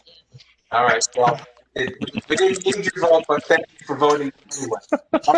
So, is there any further discussion of the motion to approve as amended? And I apologize for not putting it in the first time. No, I move. We vote. Okay. All right. Ryan, what the motion as amended? Yes. Jane? Yes. Katie? Yes. Barry? Yes. I say yes. As amended. Sorry, Josephine, to screw you up on that, but we'll get it right in the paperwork. Number 20, 170 Post Road. Okay. Petition of G. Santi to convert seasonal outdoor dining to year-round. Entertain a motion to approve. So moved. Thank you, Brian. Second? Second. Terry, thank you. Discussion. I have something to point out, which is, although he said that they only require one handicap spot, and that's all they show, the handicap spot that they show is only 10 feet wide, and our zoning regulations require that it be 15 feet wide. So I don't think that we actually have as many parking spaces, because he'll lose one more if he widens the handicapped spot as shown to the proper width. So we're actually down one spot. Okay. So I don't think, what I'm saying is I don't think that this, that the site plan is accurately drawn and doesn't provide the handicap spot as required by our zoning regulations. The size is wrong. Well, he'll have to provide the proper width handicap spot, no question. Right, but it will take away from the next spot over, which means we'll have that one fewer spot than he's applying for. Well, it's possible, but I know what they can do is there are minimums, obviously, as the width of.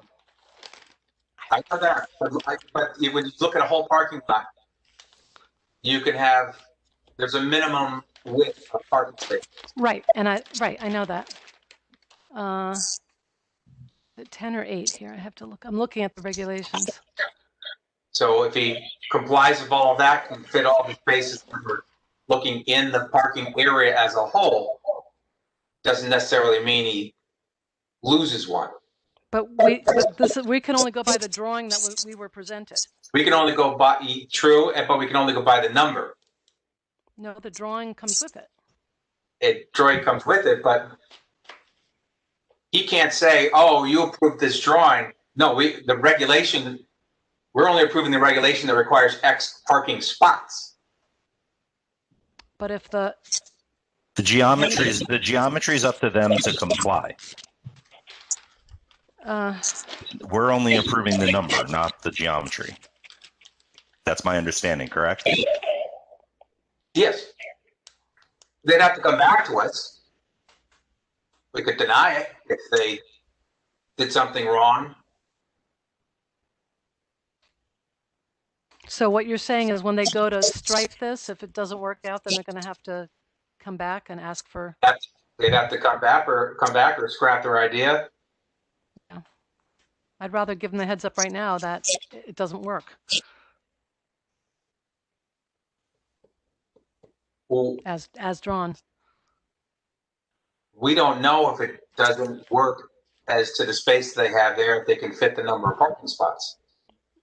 Right, but the one that they okay. I mean, I'm just looking at it. I understand you're. Yeah. And it is the right thing to do, and look at it to see if they can actually comply. But if they move around and tighten some of the other spaces, they can hopefully they can fit it. That's their concern until it comes back to us. Then it becomes our concern if it comes back to us. Right now, I mean, I understand it's not our purview to consider, but if they can add 12 covers for their restaurant, that means they can seat at least 6 more people per setting. Because if we're at 50%, it gives them the opportunity to make enough money and potentially have to come back to us again. I'm willing to give them the benefit of the doubt and figure out the math on getting the number of spaces and risk having to come back to us. That's my decision. Makes sense. Well said. Okay. Bring to a vote, Brian? Yes. Jane? I'm going to say no. There. Katie? Yes. Terry? Yes. I say yes. And I hope they're listening. They're there. I see them. Make sure that correct. I can't hear you. You're cutting out. Christian's still there. He's listening. I think he'll get it. All right, that's it. That's the conclusion of the hearing. Thank you, everyone. I'll have to check on the microphone. Sorry about that. Thanks, guys. Thanks, guys. Bye-bye. Bye. Don't Give me a month off next time so other people can vote, all right? Happy Thanksgiving all. Happy Thanksgiving. Bye.